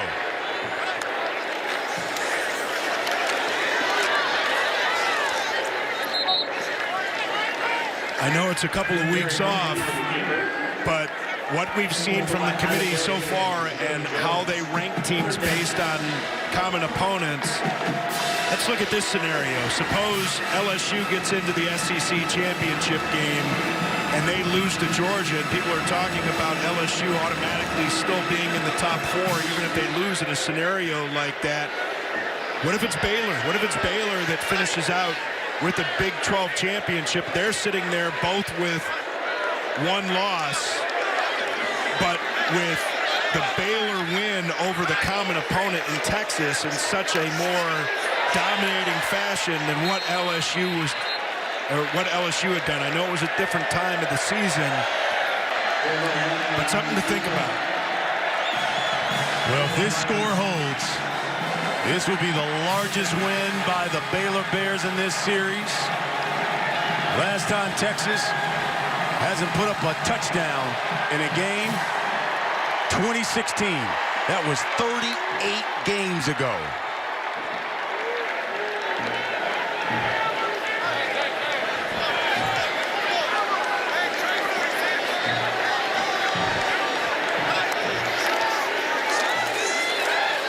Again, Baylor looking for their biggest win in this series since 1989. Under a minute.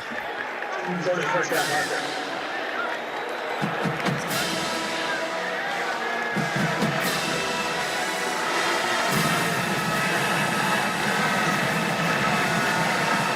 lot of football left to be played.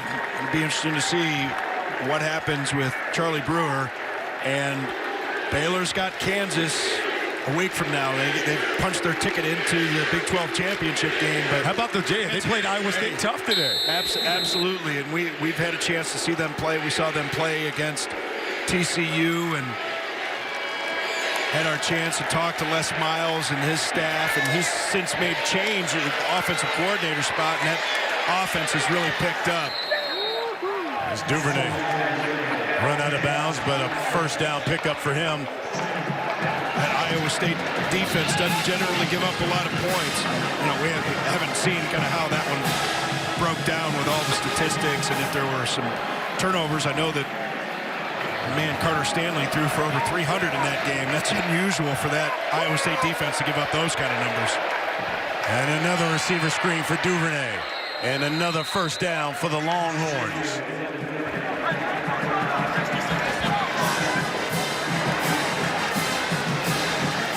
Sixth straight game for Duvernay with 8 or more catches. He's got the longest streak in the country with that. Here's Ellinger. Steps up, keeps it, steps out of bounds. First down.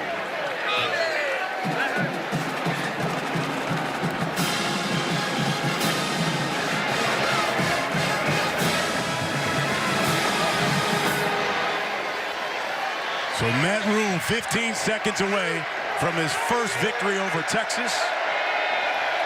Baylor 15 seconds away from their 10th victory of the season. Ellinger. Upended inside the 5. 5 seconds left.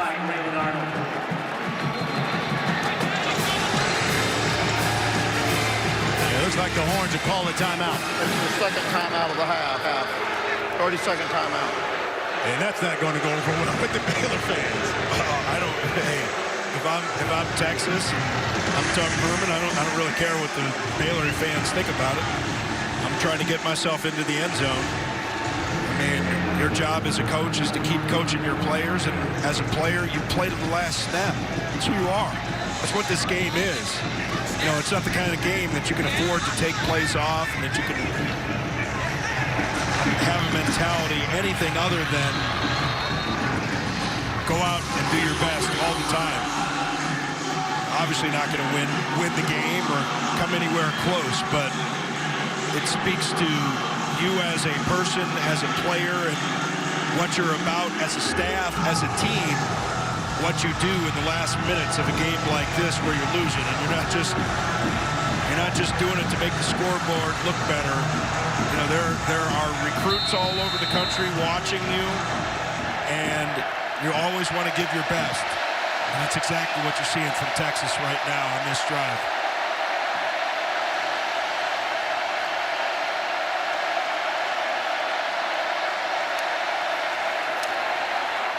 Handoff, touchdown run by Daniel Young. The junior gets his first touchdown of the season with a second left.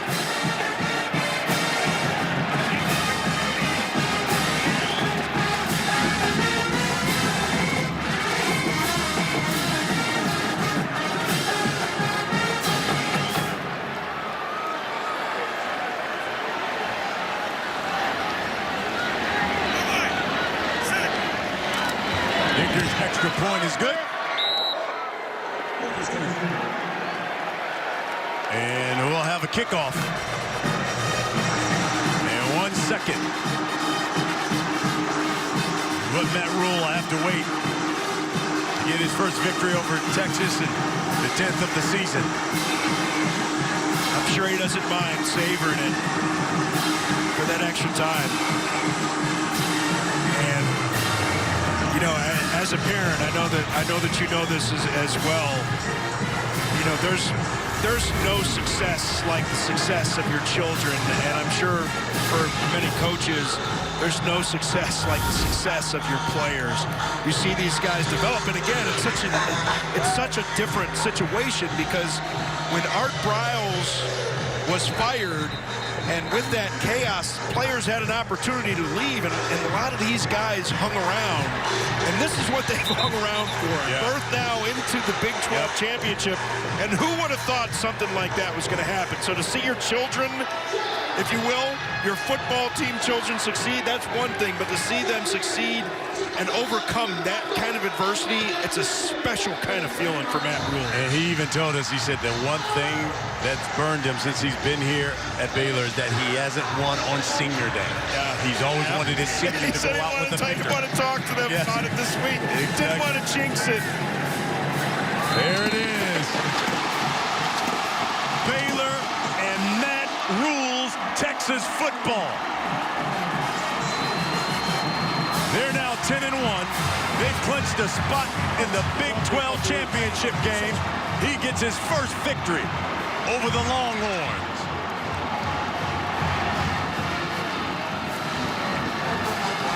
What a turnaround from 1-11 to 10-1.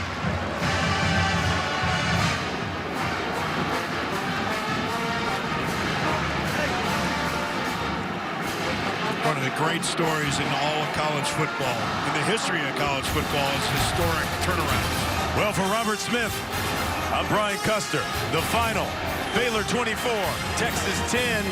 Coming up after this short break, get you out to Lubbock, Kansas State, and Texas Tech.